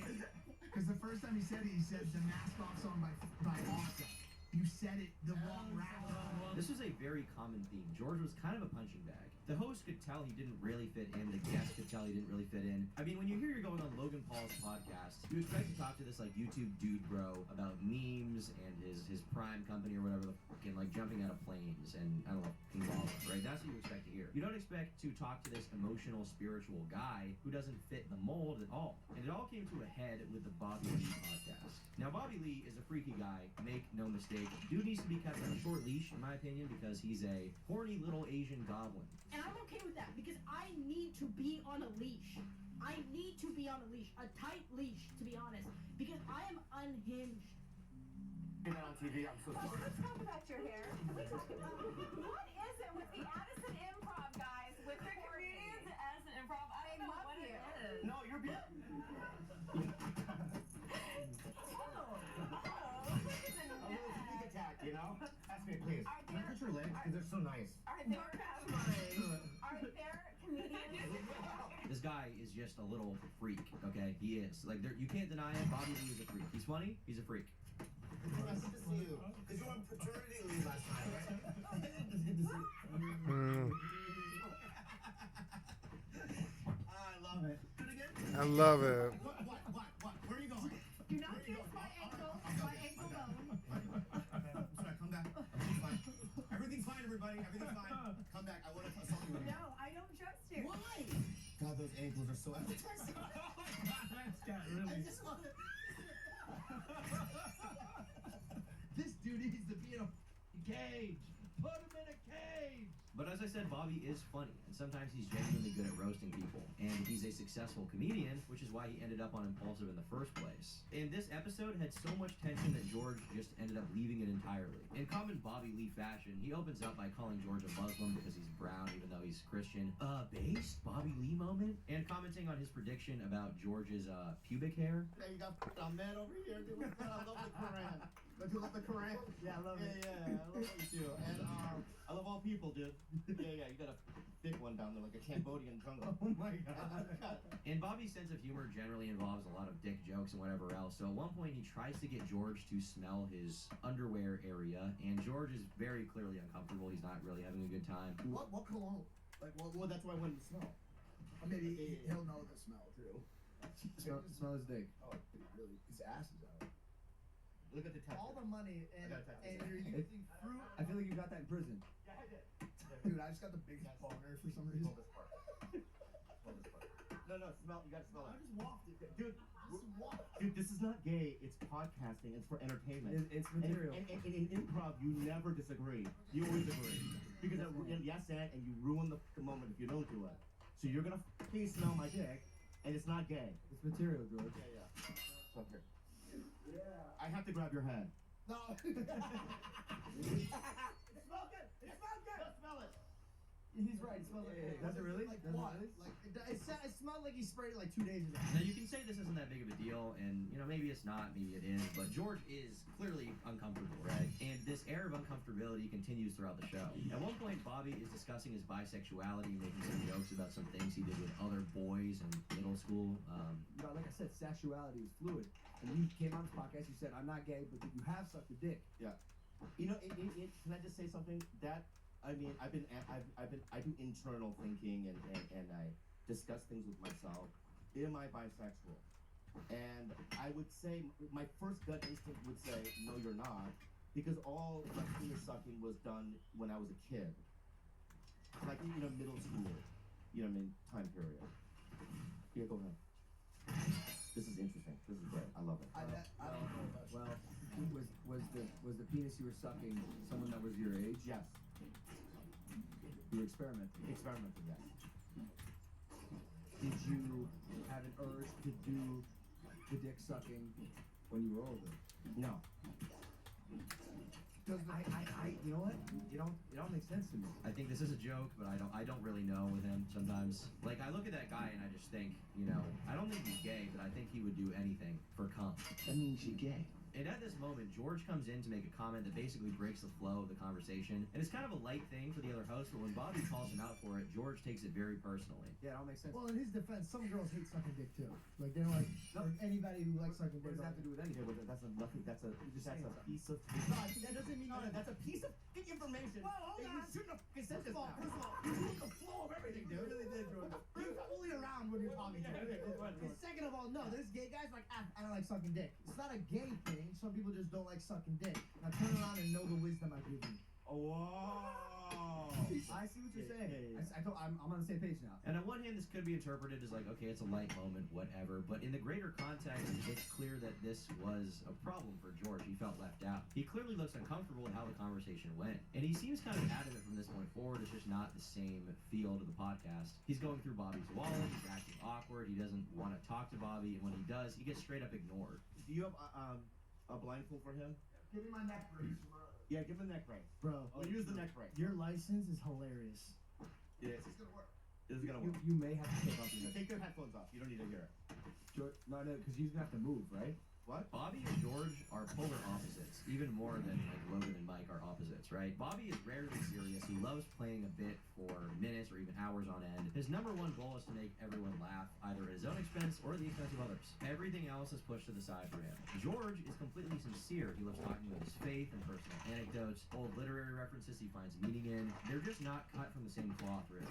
And this all comes to a head in this one monologue he does, okay? George gives a long monologue about how he feels about his faith, about blowing up in the industry, about depression when you're successful, and what makes him happy. And it lasts a few minutes long. It's a long rant. You can tell it's something that's meaningful to him. It's kind of touching. Bobby interrupts it at one point, though, to make a joke. But once I fixed my focus, everything changed. Yeah.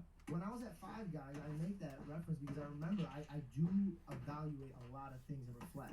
And when I was at Five Guys, it was simpler.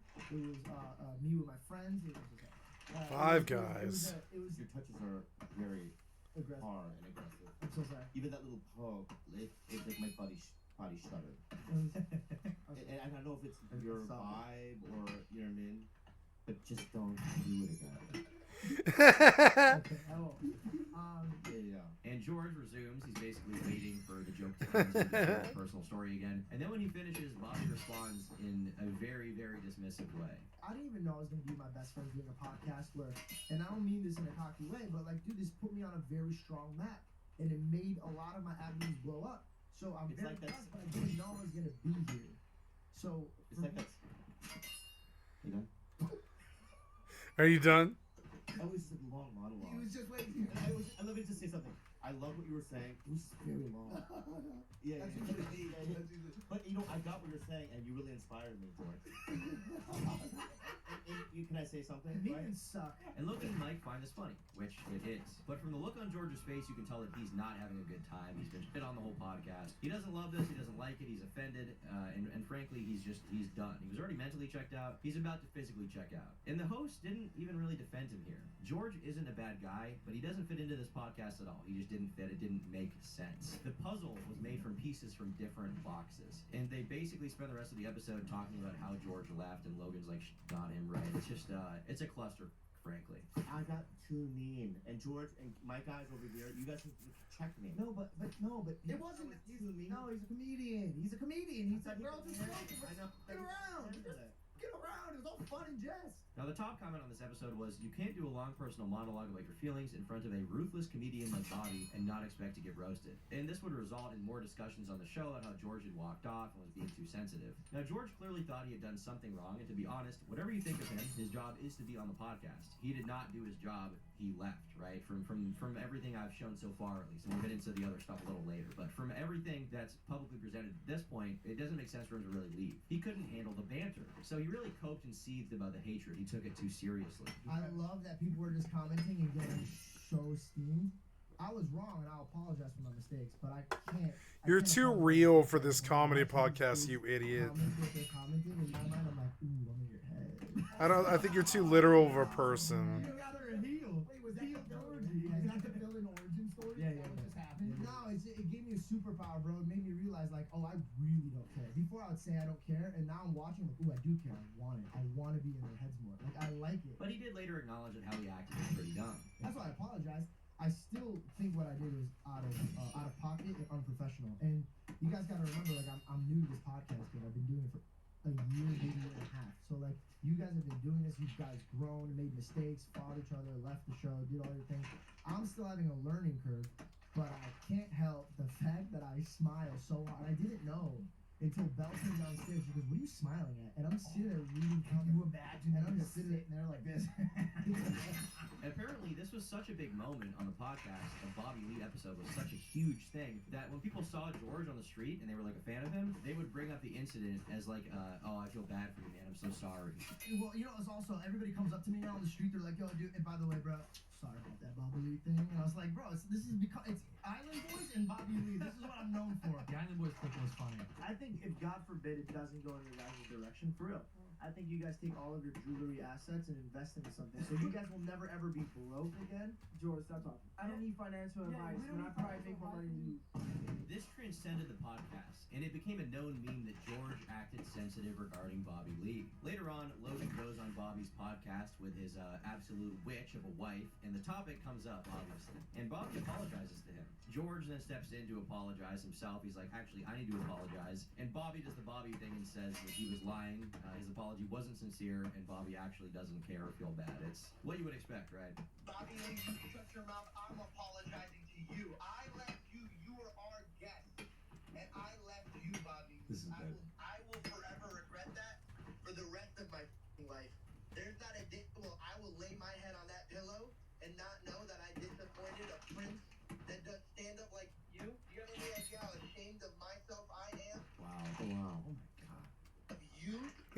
I'm gonna. So sorry. Thank you. Please don't Thank you for apologize. saying that. I'm gonna pull back my apology then. I feel sorry.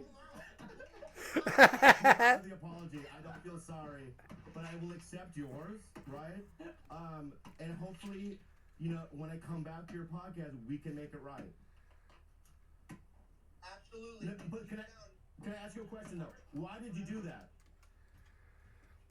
Because Logan was gaslighting me. He's an asshole. Exactly. Exactly. I told you it was my fault. I told you it was my fault. It was your fault. Yeah, yeah. If anything, I don't think this is like a podcasting problem or a podcasting experience problem. It's a George problem because he just doesn't fit in. He's not really built to be roasted like that. He clearly has things he deeply believes in, and when someone shuts that down and makes fun of it, he has a bad time. George often talked about his faith, which led to an argument between George and Logan, in which George clearly was very personally hurt by the implication that he needed a therapist. Later on during the show, they get into an argument related to this subject, where Logan says that George doesn't see reality for what it is, and kind of, he shits on his religion a little bit. He does. One that really hurt me is you told me I need a therapist because I believe in Jesus. That one hurt me. No, I didn't. I said you need a therapist because Jesus isn't quite doing it for you, No, you which is didn't. true. No, you didn't. I And said, I won't stand down. No, you didn't. you think I said Nah, you need not a what I therapist think. because you I believe in checked you. I said, Jesus? what did you just say to me?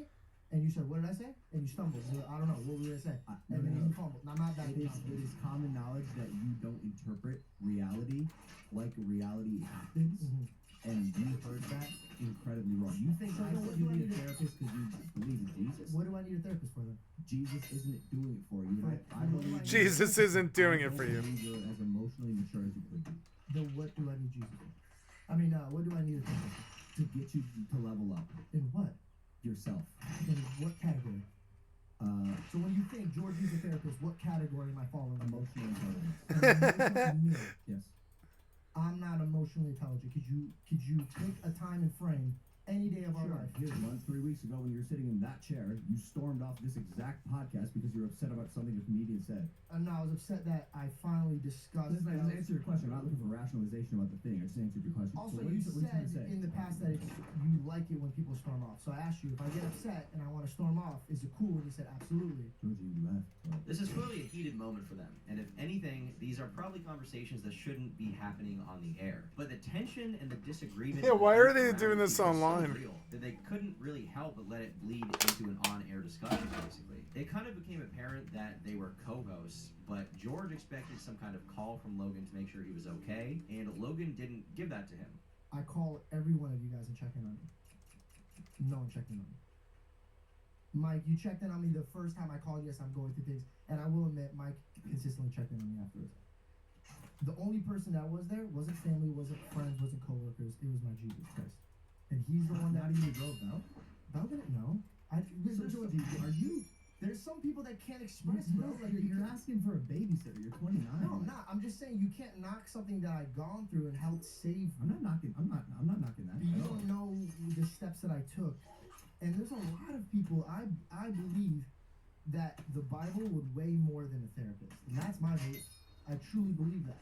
Because I believe there's a lot more wisdom in the Bible than a human being that's dealing with their own drama could give me pointers on. There, Do I feel like it's pointless to have a therapist? Actually not. That's why I there's work on it. probably merit in that, and I think I agree with you. There's a fundamental difference in the kind of people that are here. The days of their partnership was numbered. So George basically sets up the time to leave. He makes his own podcast. He dips. And this is where a lot of people expected the story to end. It was clear they weren't the same kind of people. They weren't going to get along. And the podcast came to its natural conclusion with their time with George, right? It wasn't really meant to be in the first place. Mike and Logan would move on, as they had before George. But no, they didn't really move on. Instead, it got way more intense, and now they have spilled a bunch of private out to the public that we didn't talk about. So this is the pot shot era, where both parties are firing little shots across the bow at each other, kind of baiting the other party to talk about it. Kid like titled his first podcast like Why I Left Impulsive. Mike saw George on a plane at one point, and I guess it was kind of awkward. Aiden Ross asked Mike to talk about it. He didn't want to talk about it. It was awkward. Wait, Mike, I have no idea what's going on. I don't think a lot of my kid knows. Why is Georgie not on Impulsive anymore? Is that like you don't answer that? He's too Christian.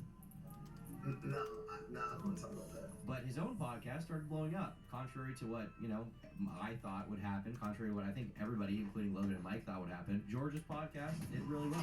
I basically thought his career in this space was over, but his own podcast starts blowing up, starting with his Andrew Tate interview, which was one of the only Tate interviews around that time, and it ended up getting a whopping 13 million views. The top comment on the podcast reads, I remember when Logan mocked George for creating his own podcast. Nothing is better than a good underdog story. Been following since episode 1. So proud of you, George. 5 months later, in May of 2024, after months of not talking and not seeing each other in person, Mike,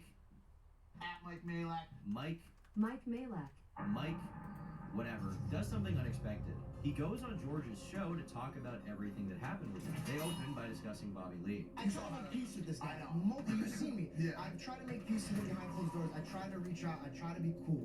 But by the way, and I'll just say this, we'll just empty it out. I never had a problem with Bobby Lee. No, he knows. I had a problem with the way that Logan and you were kind of gassing him to keep doing. He started the episode putting his balls in my face. I let that one go. Then every 2 seconds he kept grabbing my dick. I don't think. How would you feel if a man that has his back completely towards you, that only turns around to grab your dick, Right. talk to your face, and you can't smack or beat the living brakes off of this guy? Because Logan makes me apologize to this man, or I don't have a job on Impulsive anymore. How fucking crazy is that? I don't think I understood. I can only speak for myself. Bro, it's I on a hope group you. chat. I hope you can It's on a understand group that. chat. No, And when I asked I'm him talking point about. blank- No, I'm talking about during. No, I'm talking about during the episode, because there was. I didn't know that you were feeling. But after the that episode, way do you about remember it. when you called me? And I said, Mike, this is all that happens, and you said, verbatim, you said, it's our fault for not telling you this, but me and Logan are really the ones who should be talking to the guests. You are really there for a boys only episode. So while I get sexually harassed, my other co-host is trying to fire me, and you're trying to leverage me to be quiet during other guests. And then on my birthday, you guys shot 3 episodes, so I couldn't show up. One thing that was never truly focused on from the original Bobby Lee episode was that Bobby touched George's dick while they were recording. Wait, are you gay? George claims this is part of the real reason he walked off the show, and that Logan and Mike being quiet about it and egging him on is part of why he was upset with them. This was basically never discussed in the public eye before this moment, and it changed the story for a lot of people, including, my opinion has changed a little bit for sure. Because initially the criticism was George can't handle a joke, but it's kind of a different story if on the air Bobby was touching his dick the entire time and he couldn't do anything about it because he's a guest on the show, so he can't beat the bricks off him. Now, according to George, by the time the podcast was ending, he was making $5,000. Seems like a lot of money for a podcast appearance, but according to George, being on the show between travel and other things racked up a cost of about $10,000 a month. Meaning he was basically paying $5,000, right, to be on the show, where a bunch of the audience doesn't like him, the co-hosts have weird energy with him. Like, it's silly, right? It's dumb to do that. I can show you my books. I was spending 10 G's a month being on the show. Right. Name me a job that you're a part of that you spend $10,000 to do that. Okay, so that's 1. 2, and by the way, let's not forget that for a year and a half I didn't get paid. No, and I didn't get paid for years Okay. until I got paid. Okay, so Right. let's just make sure But you did make a sizable amount of money on the show. And by the What way, would you say, always grateful. I was always grateful. like for that? it. Yeah, I don't like talking about money, but I was always grateful. Always grateful. I think anybody could see that. But when I got pushed out, and I'm seeing that I'm getting pushed out, and I start my own show, do you know what my final straw was? What? I got my show going, and then not only did I pushed around on Compulsive, but then Logan's making calls and directing my show. And I'm saying, hey man, you can't tell me what to do on my own show. George also lists a number of other grievances. For example, when he started his own show, Logan told him he couldn't take Celsius as a sponsor. Now, why would this little energy drink be such a problem? Well, because Logan owns Prime. So, in his mind, if George was on Impulsive and also being sponsored by Celsius on his own show, he was funneling Impulsive viewership back to one of its main competitors. George saw this as an attempt to hinder him financially and push him off Impulsive, basically. So when I get that call and I Finish tell the him, story, I go, damn it. I get it, bro. And I fully told him, I go, listen, man, like, I will take half the deal that Celsius gives me. Half. If you want to put it on the table for my show, a quarter, work with me. He says, I won't pay you a dime. You're here because of me. And then I said, well, what do you want me to do for my bills, bro? I got no money. And he says, go have your rich dad pay for it. Listen, that's fighting words, bro. everybody. Look at me, No, that's but no, fighting but you, words, bro. you, You don't would bring you up say, somebody's father, would you say bro. that the way that you handled it from a word standpoint was mature, acceptable? What did I say? That I beat the brakes off of him? Correct. If he was in front of me, I would have swung at him. But that's what I'm trying to say. A lot of the conversation basically feels like Mike justifying some of the smaller grievances George had with Logan while saying it wasn't me with some of the bigger problems that Logan perpetuated. And honestly, it's not the worst defense in the world because Mike isn't Logan, he's a different person. He even outright says at one point Logan should be the one answering a lot of these questions, not him. However, he does in some vague terms acknowledge that George was not treated very well. There was a million things, George, that could have been done differently. The conversation about Jesus was horrible. Managed terribly. I'm with you on that. Okay, and by the way, so is Logan. He would admit that if he could have that conversation again, it would go completely different. You know that. You know that, bro. He didn't go into that with some sort of intent to harm. He clearly got carried away, was not seeing your side of the discussion, and it turned into a cluster. While also saying that things are not as black and white as George sees it. Do you think what I went through was fair? I think it's complex. And at the same time, George comes clean and says, hey, I did fuck up. I was too sensitive. I was in a different space at that time. I gotta take responsibility, bro. I was not as mature as I am right now.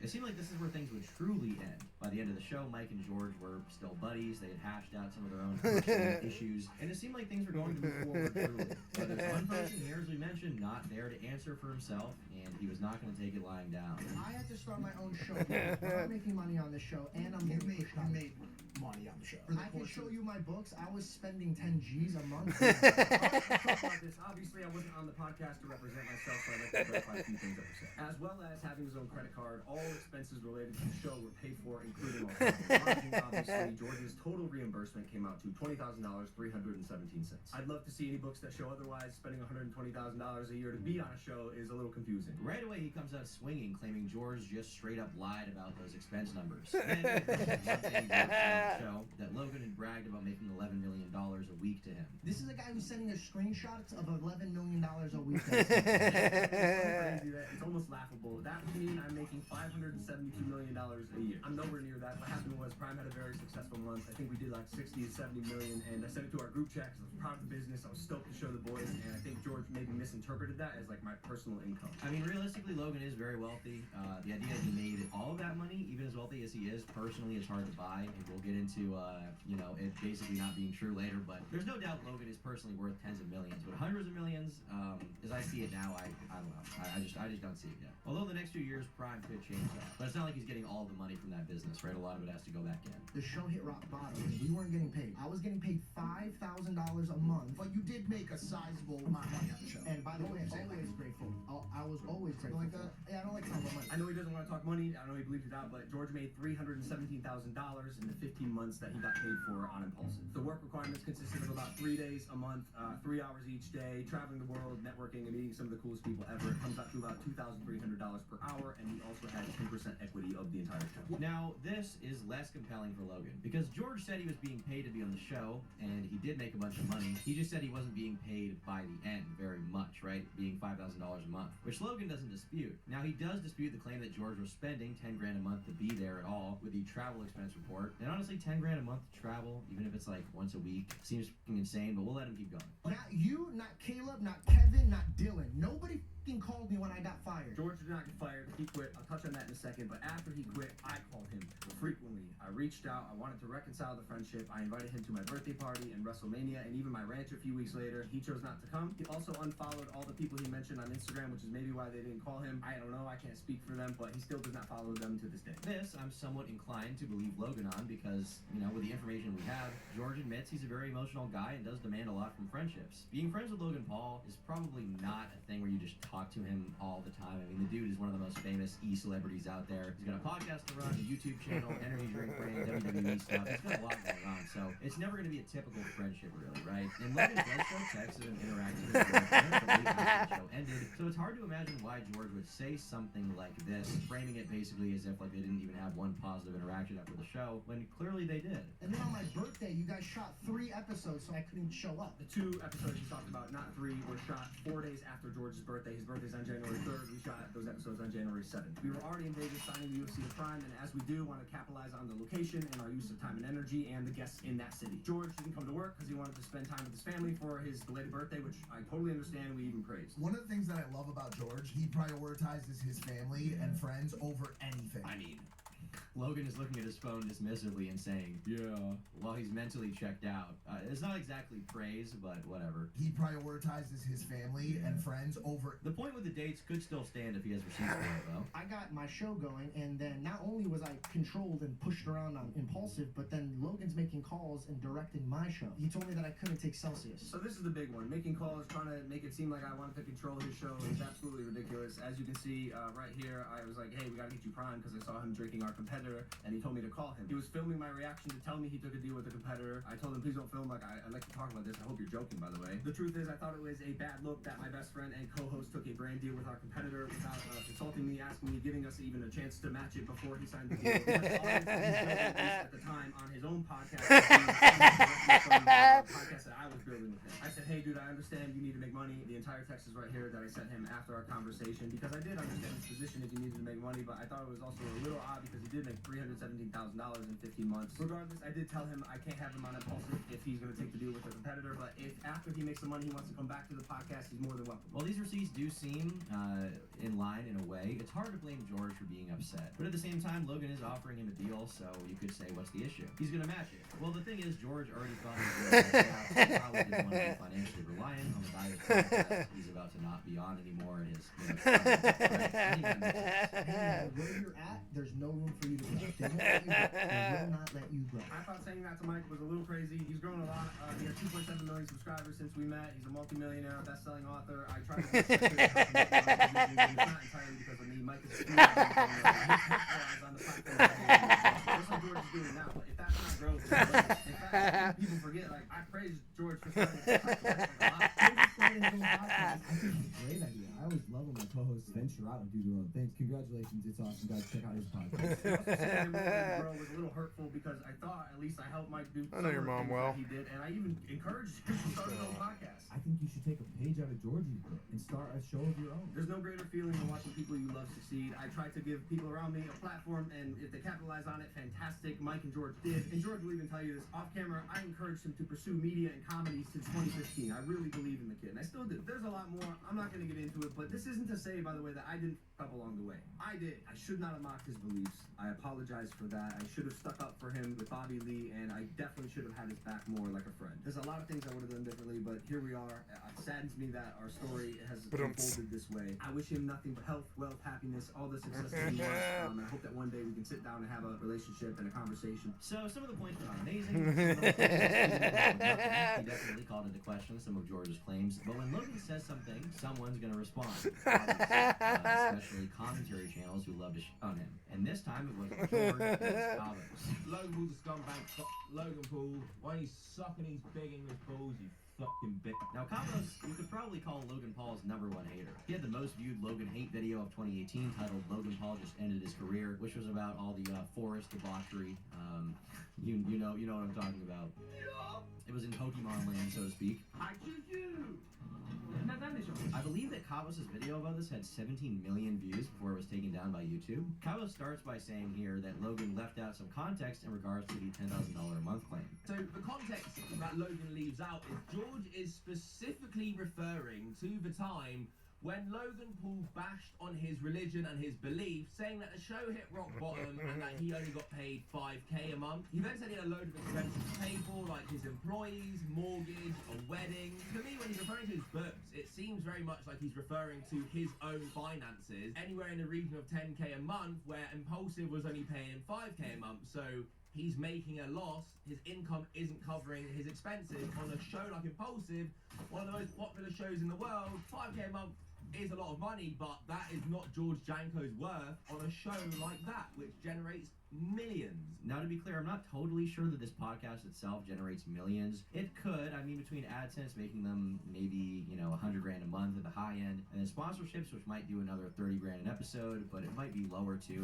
It could be high because it's Logan Paul. It could be lower just based on the viewership, but you add that all up, it could be over 200 grand a month. You put that amount of money together over the course of a year. It could be 2.4 million on the high end if they're maximizing everything they possibly can with the show, and the numbers that I've, you know, roughly put together are right. But then you've got to pay all the production crew, people involved. I'm sure they have an editor, filming, stuff like that, right? You got to pay all of them. You got to pay whoever's like helping them manage, like getting guests and stuff like that. So that's, you know, money out the window. So it's not like they really make all of that. Like there is money that goes away to pay people to help run it, right? But apparently at the time the show was not making money, and George is at the end of the day the little guy, so it makes sense he wouldn't be paid as much. On top of that, the wording George uses here is that he specifically to be on the show. Full clip. It's not he says he has other expenses, but he says he was paid a month to be on the show. I can show you my books. I was spending 10 G's a month being on the show. Right.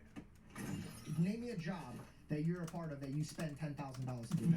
So it's not really taken out of context. You could say George was saying his total operating expenses were 10 grand a month and Impulsive didn't cover that, but if the show takes 3 days a week, as Logan said, it's hard to imagine he didn't have the rest of the week to figure out. And on top of that, George has yet to provide any receipts at all for that claim that it cost him 10 G's a month to be on Impulsive. Logan did provide receipts for the fact that they paid for all his travel, so I don't really think Logan specifically took him out of context here, honestly. Next, Cabo's response to the $11 million a month screenshot. This statement is so crazy that it's almost laughable. It's like, whoa, this is a laughable, this is a crazy statement, what the hell? Then proceeds to say he did actually send screenshots Drink of everything how to see much money mullet. he was making. Prime had a very successful month. I think we did like 60 to 70 million, and I sent it to our group chat. Through Prime, and then blames George for getting confused. The It's fast so manipulative as well, the way he's like, if I was making $11 million a week, George, I'd be making $500 million a year. That doesn't make sense. That would mean I'm making $572 million a year. Painting George out to be this liar and idiot. George clearly was never saying you make $11 million every week. He said you sent one screenshot of the $11 million a week you made. This is a guy who's sending us screenshots of $11 million a week that he's making. But your response is, yeah, I did send screenshots of a load of money I made, but it's Prime, so, you know, it doesn't count. George is so confused. I didn't think it was news, but Logan, you do own percentages of Prime, so that is money you are making. Is that like news to you? But again, firstly, this is kind of an unimportant thing to focus on, and secondly, I mean, George was technically wrong, and he was basically using that $11 million a week number to say, hey man, he's making all this money while I'm making dirt. He also told you that if you wait 6 months after the deal's done, you're more than welcome to rejoin the show if you need to make money. But they're always trying to find a way to push me out. I don't. You know what he told me? And I told think you know that what I told was. hold I on. think that was This a is fair. a guy who's this is a guy who's sending us screenshots of $11 million a week that he's making. Okay, and on top of that, we never got any money from Prime, and we own that show. So technically, we should have gotten a percentage of that. So this is the point that's being responded to, and yes, Logan does own a percentage of Prime, but that still doesn't mean he personally makes $11 million a week. A business that he owns a large stake in, and then he promotes, makes $11 million, or did that 1 week, but he doesn't get all that money. So it's fair to say, hey, I didn't make that, I made less than that. Like, this is a difference. Clearly, he's not even calling George dumb for it. His tone is pretty neutral. He just says, hey, you're wrong. I think he can respond to this. I really don't like this one for my own personal reasons as well, because I'm not the kind of guy who likes talking money or finances. I think it's tacky. Logan then talks and exposes George's finances to the world. The show hit rock bottom, and we weren't getting paid. I was getting paid $5,000 a month. But you did make a sizable amount of money on the show. And by the way, I was grateful. I was always grateful. Something like that? Yeah, I don't like talking about money. I know he doesn't want to talk money. I know he Oh my God. $117,000 in the 15 months that he One HP. This video is terrific money. I don't think bringing up anyone's personal finances like that is a good idea, especially as a former employer. Finances to me are very private, and it would be different if George was saying, I've made $0 in impulsive, Logan didn't pay me but that's just not the case. George specifically says Logan paid me a load of money, which he's very grateful for. But you did make a sizable amount of money on the show. And by the What way, would you say, always like, grateful. I was always grateful. like that? Yeah, I don't like talking about money, but I was always grateful. Always grateful. I think anybody can see that. He mentioned being paid $5K a month when things got bad in a specific time frame. He never said he didn't make a lot of money though. So for me, it's so cheap and weird to bring up George's actual finances and money he's made when he admitted he made a lot of money on the show. Yeah, he did. But your problem here seems to be mostly that Logan exposed his personal finances. But 1 second ago, George did that to Logan Paul and got the number wrong. This is a guy who's sending us screenshots of $11 million a week that he's making. I don't think bringing up anyone's personal finances like that is a good idea. This is a guy who's sending us screenshots of $11 million a week that he's making. Yeah, just leaves a sour taste in my mouth showing finances like that, especially when it wasn't needed. This is a Oh guy who's damn it! sending Every us time I get a screenshots second of $11 negator, it million kills a me. week that It's he's so making. annoying. Yeah, I mean, this is just kind of silly. I think we can all probably agree. Logan Venstar's giving himself his like royal pat on the back for basically paying George what he was worth to the show.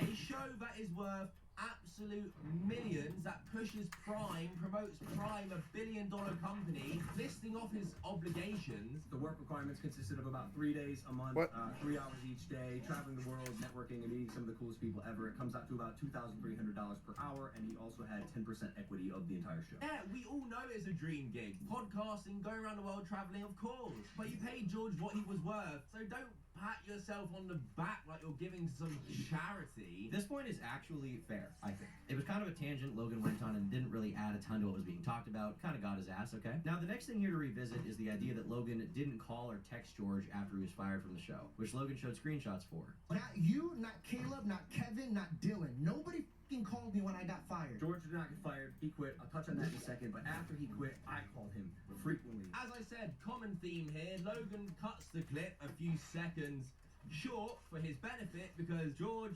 literally after that sentence says that the only person who called him was Logan.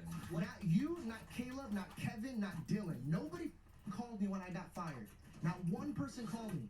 You know what I get a call from? Logan saying, at least Mike wouldn't do this. George admitted himself that you did call him. Well, yeah, but he basically said that Logan called him being a shithead. Logan showed himself reaching out to be nice. George didn't include the full story here. He just didn't. And then here's Logan including more of the story. I reached out. I wanted to reconcile the friendship. I invited him to my birthday party and WrestleMania and even my ranch a few weeks later. He chose not to You come. sound like a child, like an 8-year-old boy who isn't getting along with his Can't see it anywhere. friends. You, Cabos, didn't So cover it. stupid. You didn't cover his new rebuttal. I invited him to WrestleMania, and he didn't come. Calling him was to say that Logan didn't even care about him as a friend, and the only time he contacted him was to be a shithead. And then we have Logan showing that he did contact him, and it wasn't to be a shithead. So this is kind of retarded. Now, Cabos does acknowledge George contradicting himself because at one point George says he was fired, which previously he said didn't happen. He left the show of his own accord. I will admit I was also confused listening that George said he got fired because he had said on his own podcast that he quit, he didn't get fired. Not sure if that was a slip in the moment because he was heated towards the mic or what, but I will say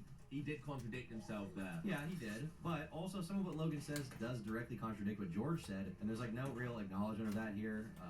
So, you know. Next we get to the birthday allegations. So Logan's saying that they weren't actually filmed on his birthday and that it was only 2 episodes, not 3. This could well be true, and to be honest, is a minor point. However, it was on the week of his birthday, and when he talked to Mike about it on the podcast, Mike didn't correct or dispute it and went along with it, adding his own details. And then on my birthday, you guys shot 3 episodes, so I couldn't show up. I just think on my 30th birthday, you shot 3 episodes. I think That's crazy. It was on the calendar for months. I think by the time we got there was so much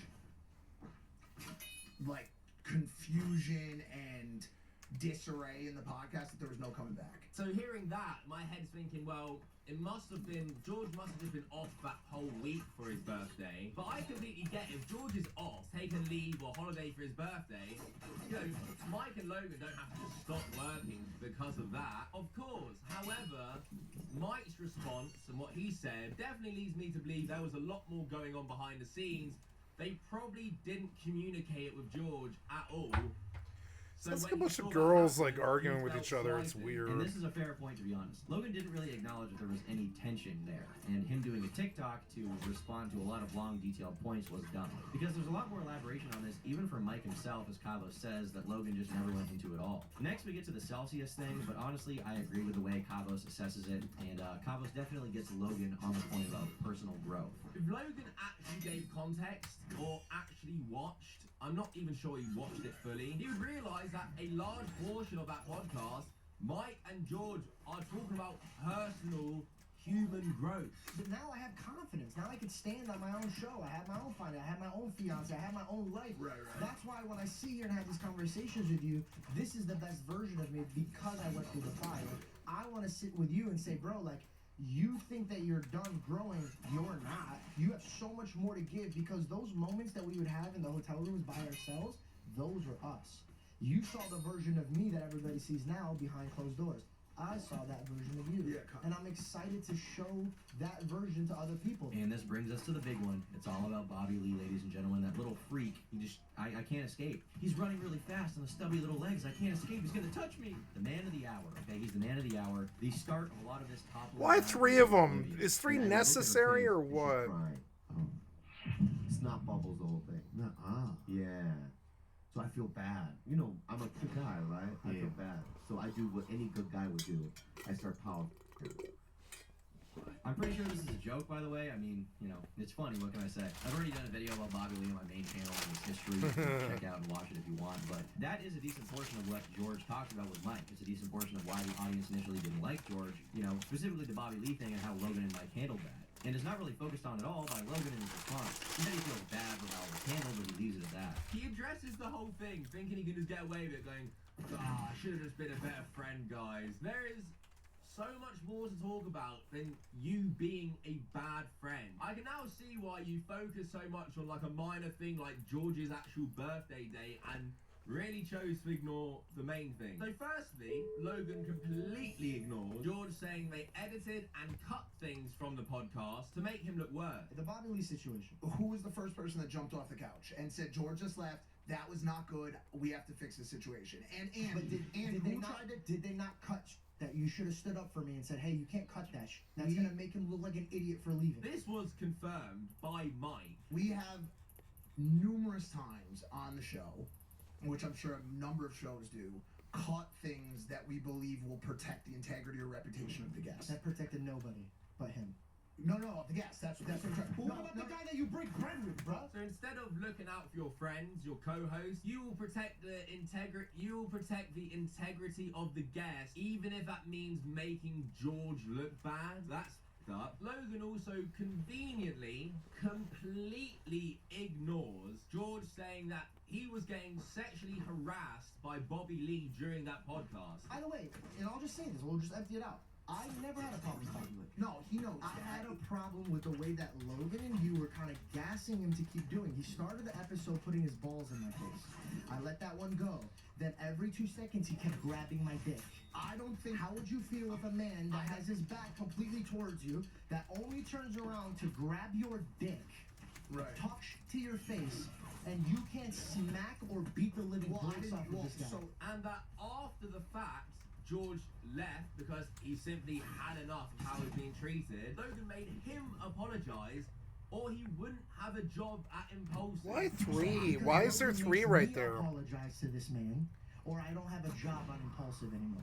And when George came to Logan with concerns of how things make him look, Logan apparently responded with this. I looked at Logan, I go, Logan, this is gonna make me look really bad. No. And he says, I don't give a fuck what you look like. Bro, come on, dog. You were standing right next to me when he said that. Dog, nobody felt safe in that. You don't even feel safe in that. So yeah, So now you see Logan saying, guys, Bobby Lee, should have been a better friend, whatever though, it's not a big deal, right? While taking actually zero accountability about the situation is just laughable. And this is real. This is hard to dispute, which is why Logan probably didn't. Now, I don't have any stake in any of this. I think Kavos, with some of his earlier points, hates Logan Paul, so he got lost in the sauce a little bit, maybe. But with this, it's very difficult to refute the idea that Logan just, let this weird freak touch up on his friend, and it was whatever to him. And Bobby did apologize to George after the fact, so at least there's that. But Logan really did let the dude walk all over him. Part of it could be that he didn't realize how bothered George was, but at the same time, I mean, someone grabs your friend's dick. You gotta be like, what's going on here, big guy? Hey, big guy, don't do that. Don't touch George's dick. Now, after reading through all the material, watching the videos, catching up on the literature, I've come to a conclusion. This entire thing is a mess. I think Logan Paul is an asshole. He had a right to defend himself on the stuff George got wrong, and the whole pearl clutching over the he shows his finances thing is dumb because George did that in the first place. But he didn't really talk about the other stuff in depth, and I think it's for a reason. With CryptoZoo, Logan made a lot of promises about doing right by people involved. He has yet to really do right by them at all. And ultimately, to Logan, what matters most seems to be moving forward with his business and not letting anything get in the way of that. To George, what matters most is personal friendships and camaraderie, and he hates when anything gets in the way of that. Or when someone he sees as a personal friend doesn't stick up for him. And that's fair, and he's right to feel that way. They were never going to get along. Mike Maljak, whatever, the ape. Mike Maljak, he's somewhere in the middle of both of them to the point where he can be friends with both of them independently, but I don't think Logan and George Janko will ever be friends again in a meaningful way, and they probably shouldn't be. So yeah, I think this podcast unfortunately was probably doomed to fail from the start with George involved, and it seems like they're doing better going their separate ways, although Logan definitely can be heavily criticized for how he handled things, and that's justified. So yeah, thanks for watching. I'll see you all later. Goodbye. It's still White Boy Summer, by the way. It hasn't ended yet, so I still have those. Bye. What is White Boy Summer? White Boy Summer is me. White Boy Summer is fun, inclusive.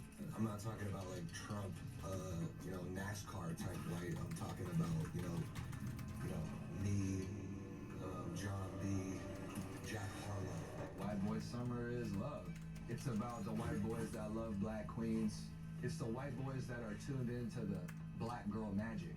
That's really what White Boy Summer is all about. Just shining a light on interracial relations.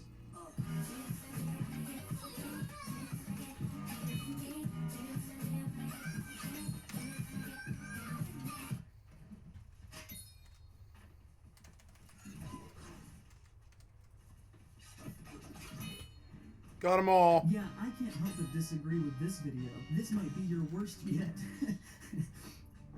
That's right, Dumbo.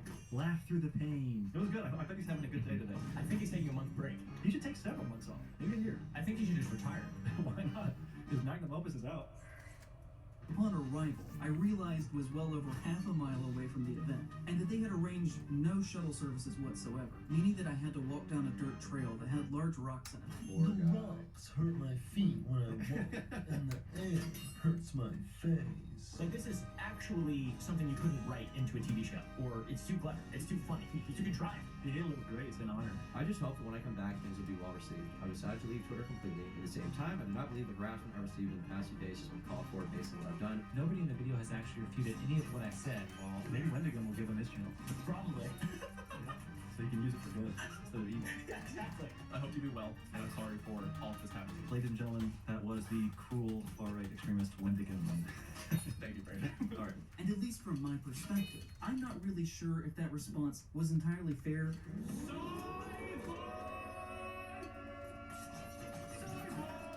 He made like the worst video of all time. Like, he made it so easy for people who are named in the video to defend themselves. Like, it's so easy. Like, it's so easy because his video was so bad, the research was so bad. So it's just like, it's such a simple task to dismantle it, It's a really simple thing in my mind.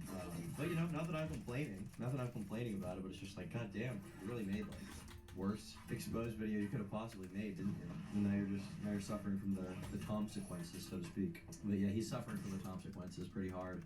To the point where, believe it or not, this brother, if you go on his channel right here, here's a screenshot of his channel on Praise of Shadows. You'll notice the video's not there anymore. you can't seem to find the video calling out me, Wendigoon, Brandon Buckingham, Brandon Herrera, Donut Operator. You can't seem to find it, and that's because the video was actually taken down.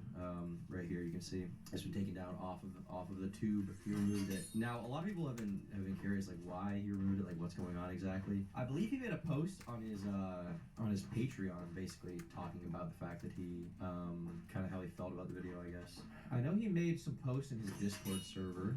We have those here, courtesy of Christopher the Narcotic Addict.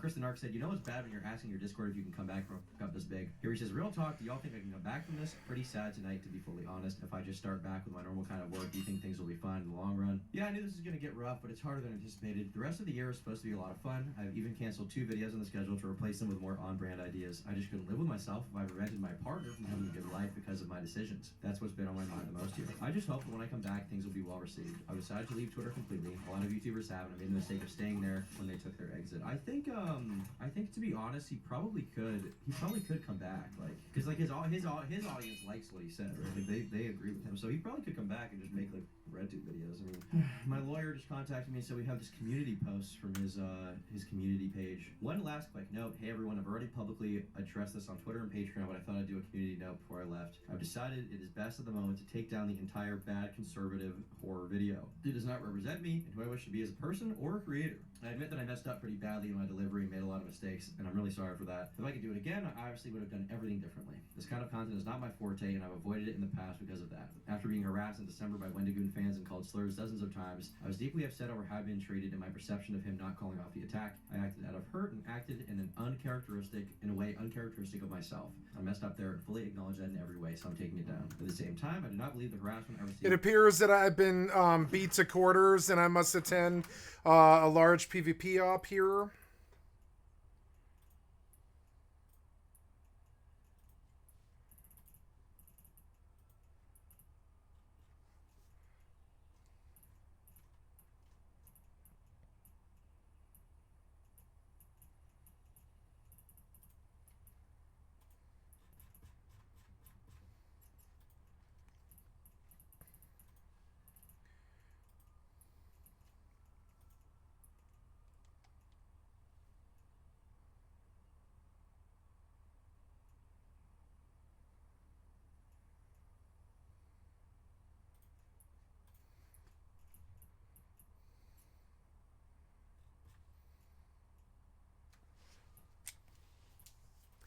We got a large-scale 100-man PvP op forming here. I missed the first few beats quarters, but I think I'm right on time, I think. Oh no. The Black Soul. How old is this fleet?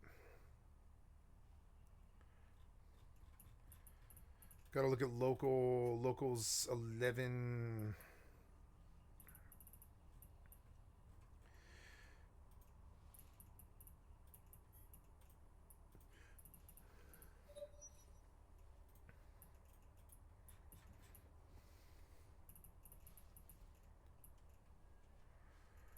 Did you guys leave already?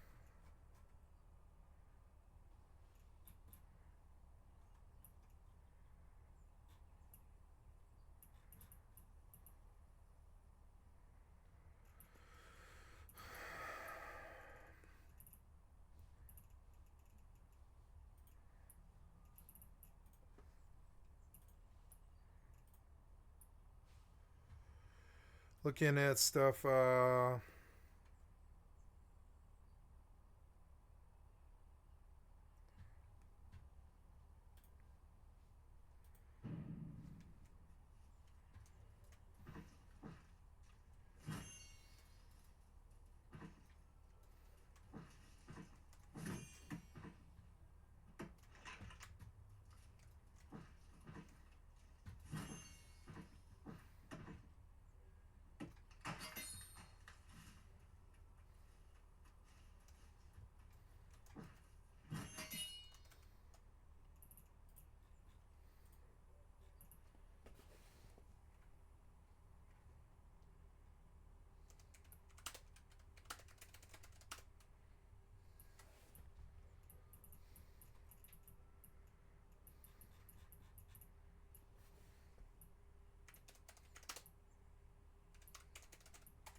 So we're gonna do an EvE up here. Large scale ABSOL. Gotta get in and go live. Twitch. Hi guys. Go live, turn on the monitor and everything.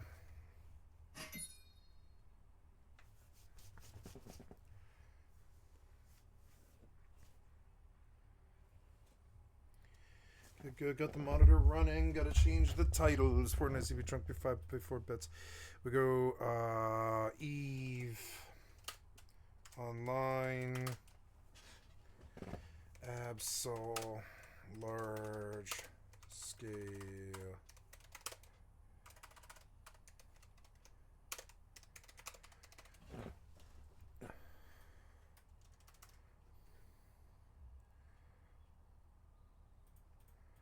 We go live, EvE Online. 400 viewers, I don't care. Hopefully I pull some. So here we go. We go through in live streaming. Gotta go live. Actually, I want you to go YouTube here. And I want you to go live. Yep. Go. Faster. Create, go live. God damn it. You go live. I didn't mean to kill it, but oh well. You go live. I'm under time pressure here. Let's go. You're slow. Go live. Okay, good. Go live. We'll pull this title. What's the date? It's 6/6. There we go. We're gonna go live. 6/6/24. V done. Okay, good. And yeah, and we're done, aren't we? Cancel, edit. Why won't you change? What was that sound? You won't change. Why? Maybe I can do it on the OBS. No, you won't let me do it there either. Well, I don't know what to do to fix that. I guess I'll have to change it on my phone. That's alright. And we will go live streaming, edit, blur, save. Actually, I want you to go to YouTube and go live. I want you to go live and actually do it. Yep, go live, and I want you to actually try and receive fucking signal. Come on, hurry up, you. Go live. Twitch won't let me change my title because they're incompetent. Oh, damn it, man. I wish you weren't so fucking stupid. Fine, I'll change it on my shit. It's fine. Live. Good. 4 viewers. Hi, guys. I love you guys. I gotta change the channel here. I would have changed my title, but Twitch is extremely incompetent and they won't let me. So, EvE. I'll do it on my phone. ABSOL.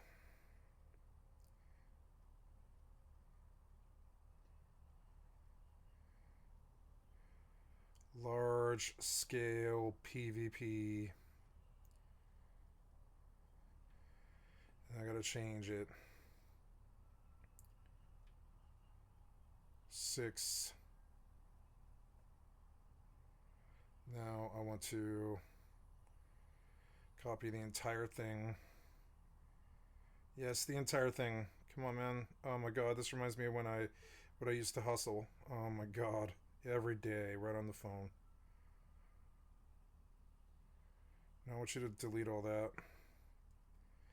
And I want you to say blah blah, paste, save. Good, we're in 4 viewers. Okay, good. Then EvE Online, there we go. Live streaming, edit. I want you to go live, yes, but I want you to stop the YouTube and start it again. And then yeah, that's looking good. But I want you to go public, done, gaming, EvE Online. Shouldn't have to be this much fucking hassle. It really shouldn't be. Okay, I'll get all the titles changed. I swear to God, I will. 6. Comments are off. Save. So I'm public right now. I resent the signal. You don't seem to be getting the fucking signal. You have fucked up, but at least you got all the changes and everything done. So now I want you to stop the YouTube, and I want you to reload. And I want you to start the YouTube again, and I want you to try again.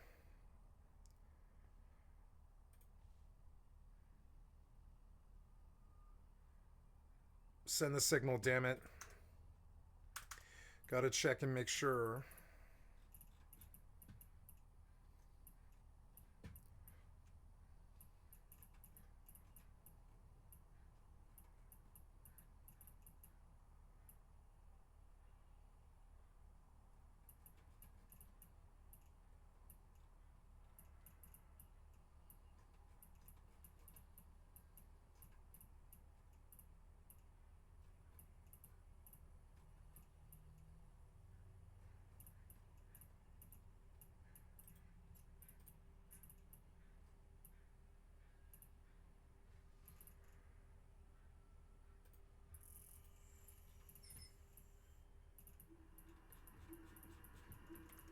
Did you go live? Yeah, you did. You thank God, you fucking idiot.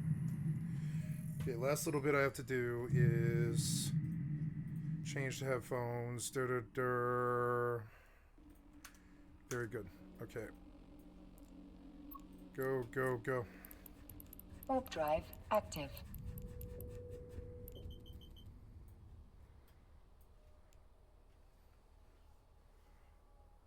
Fuck, they're moving and I didn't know.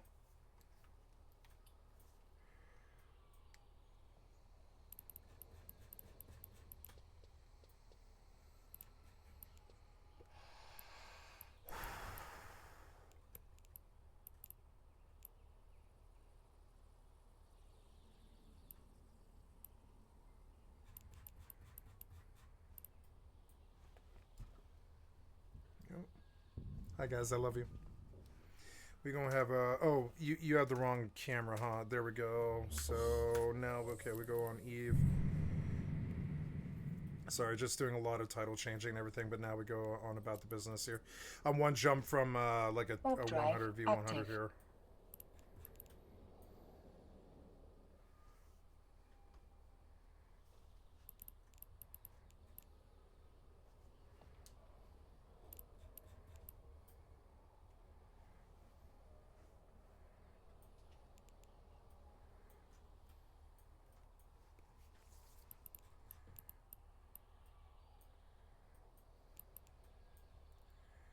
Oh god, what is that and why? What was it?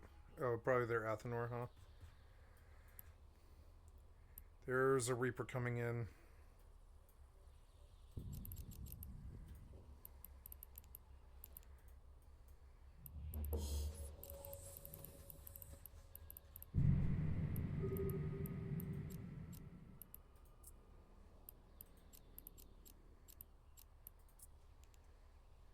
Warp drive active.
Got to get the fleet menu up.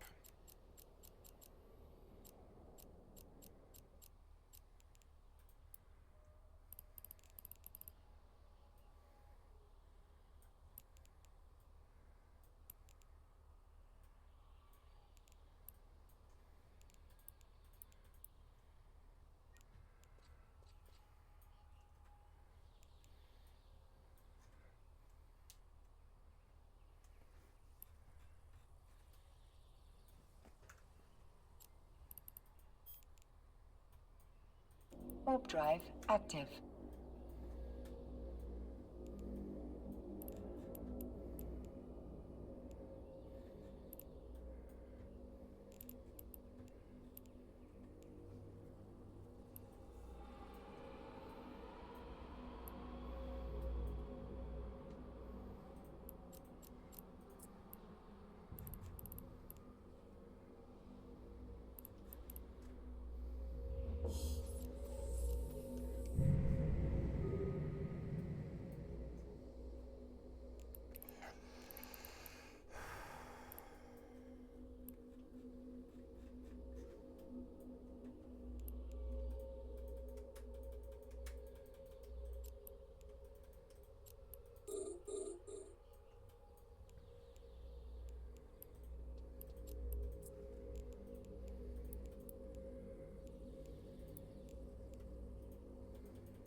That was Steam? Yes, it was. I do, yes.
Okay,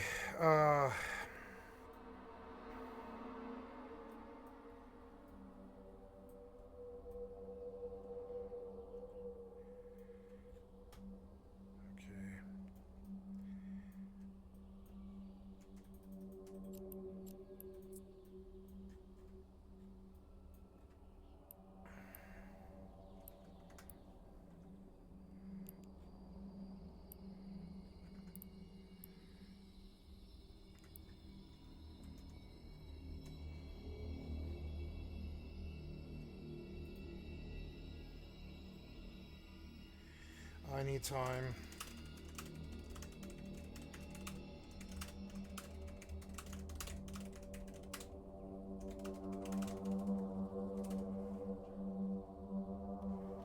I can't leave these guys, they need me.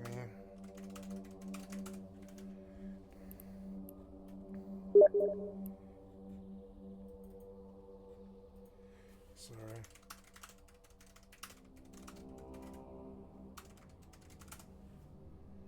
Okay.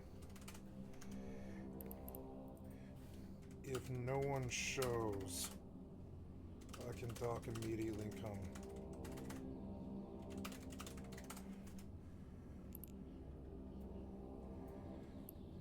I don't know what I have no idea what our enemy is doing.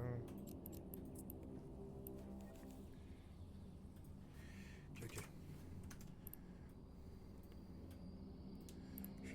Streaming the op if you want to see it.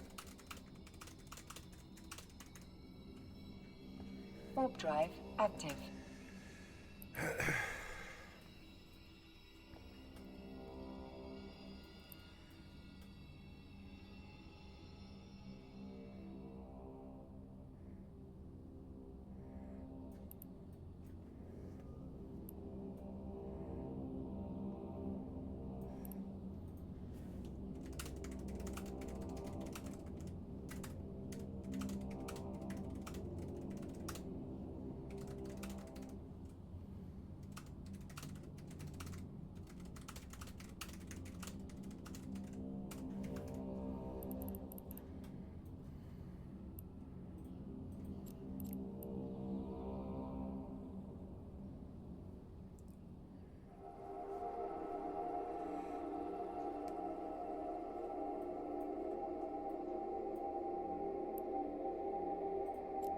Warp drive active.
Warp drive active.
Warp drive active.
my pen's dead. Damn, I gotta charge this thing.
Warp drive active.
Warp drive active.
Hate is bad. I mean, it's true. I'm gonna go get a beer. I'll be right back.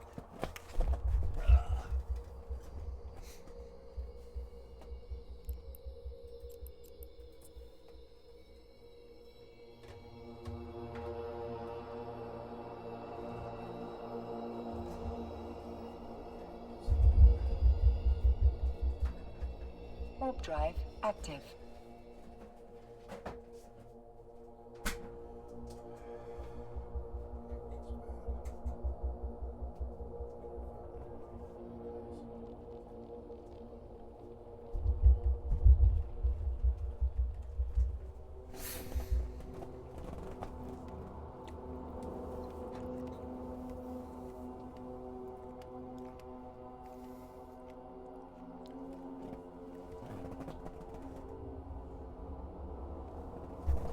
Oops, bumped my mic, sorry.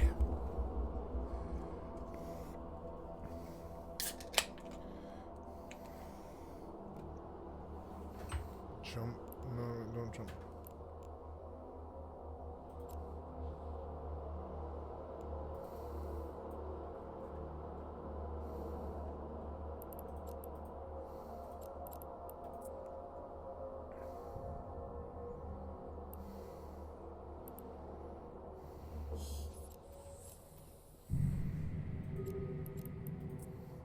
Let's get a beer and I missed the call. Oops.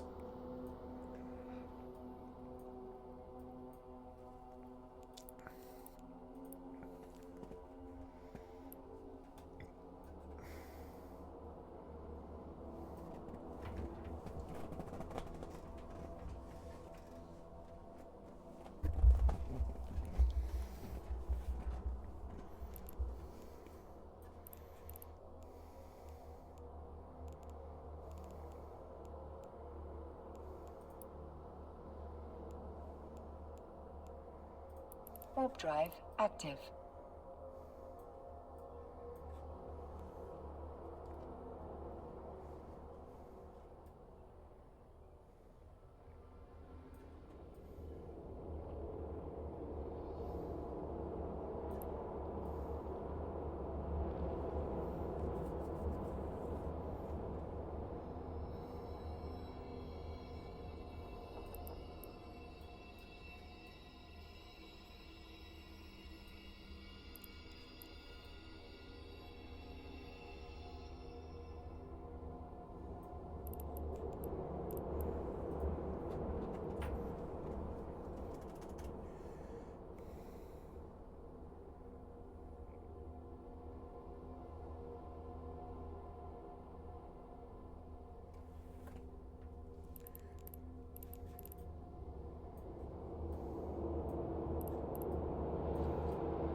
Warp drive active.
Warp drive active.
Warp drive active.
Warp drive active.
Our module has run out of charges.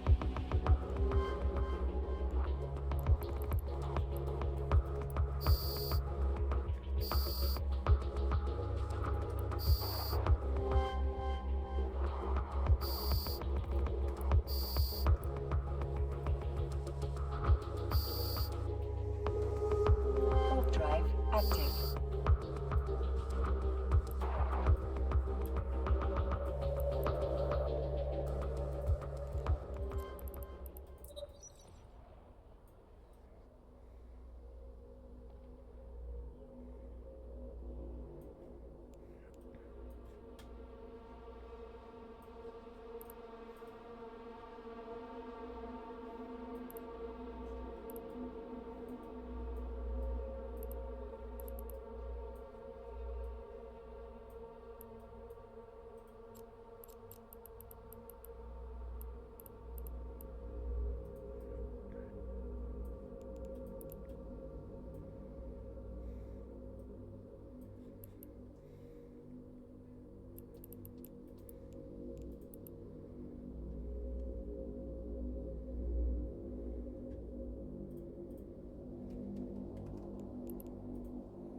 Excuse me.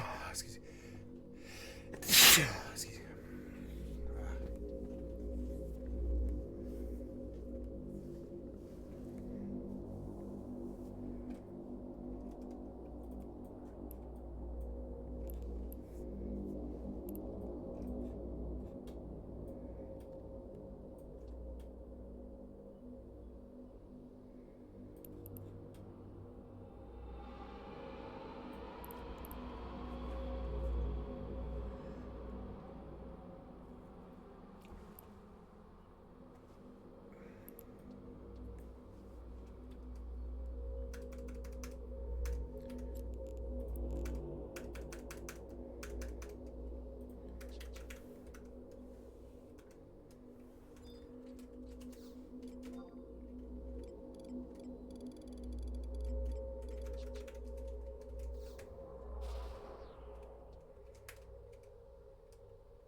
Warp drive active.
Warp drive active.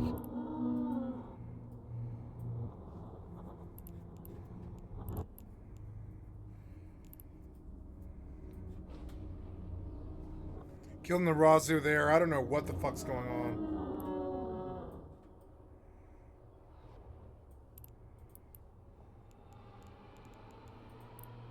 Kill the Force Recon ship there on a Razu.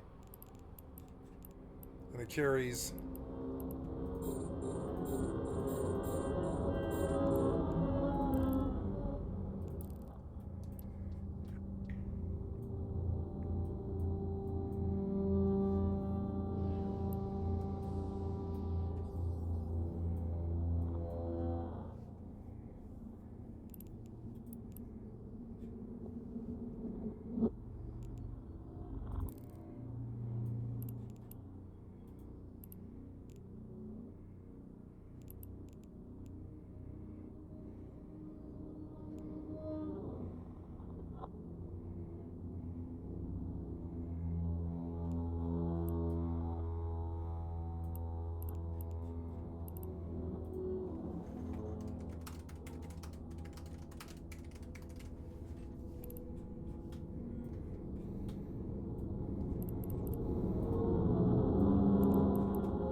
Warp drive active.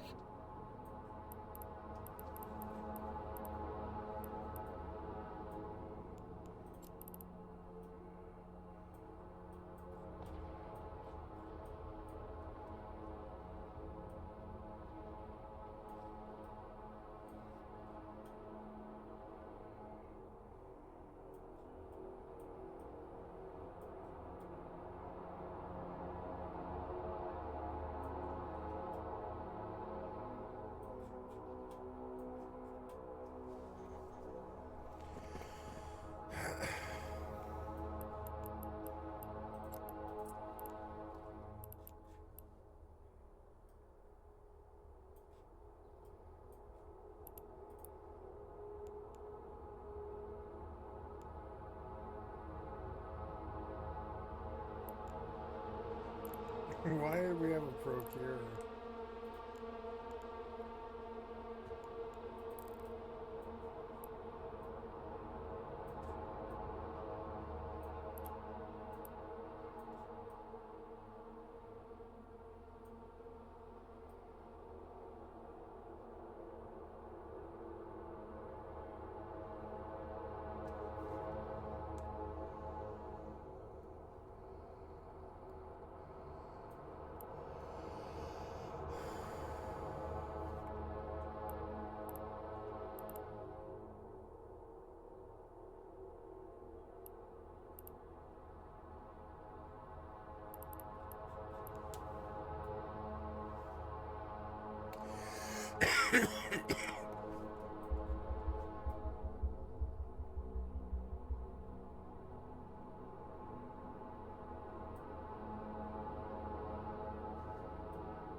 Warp drive active.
Warp drive active.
drive active.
Warp drive active.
Warp drive active.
Warp drive active.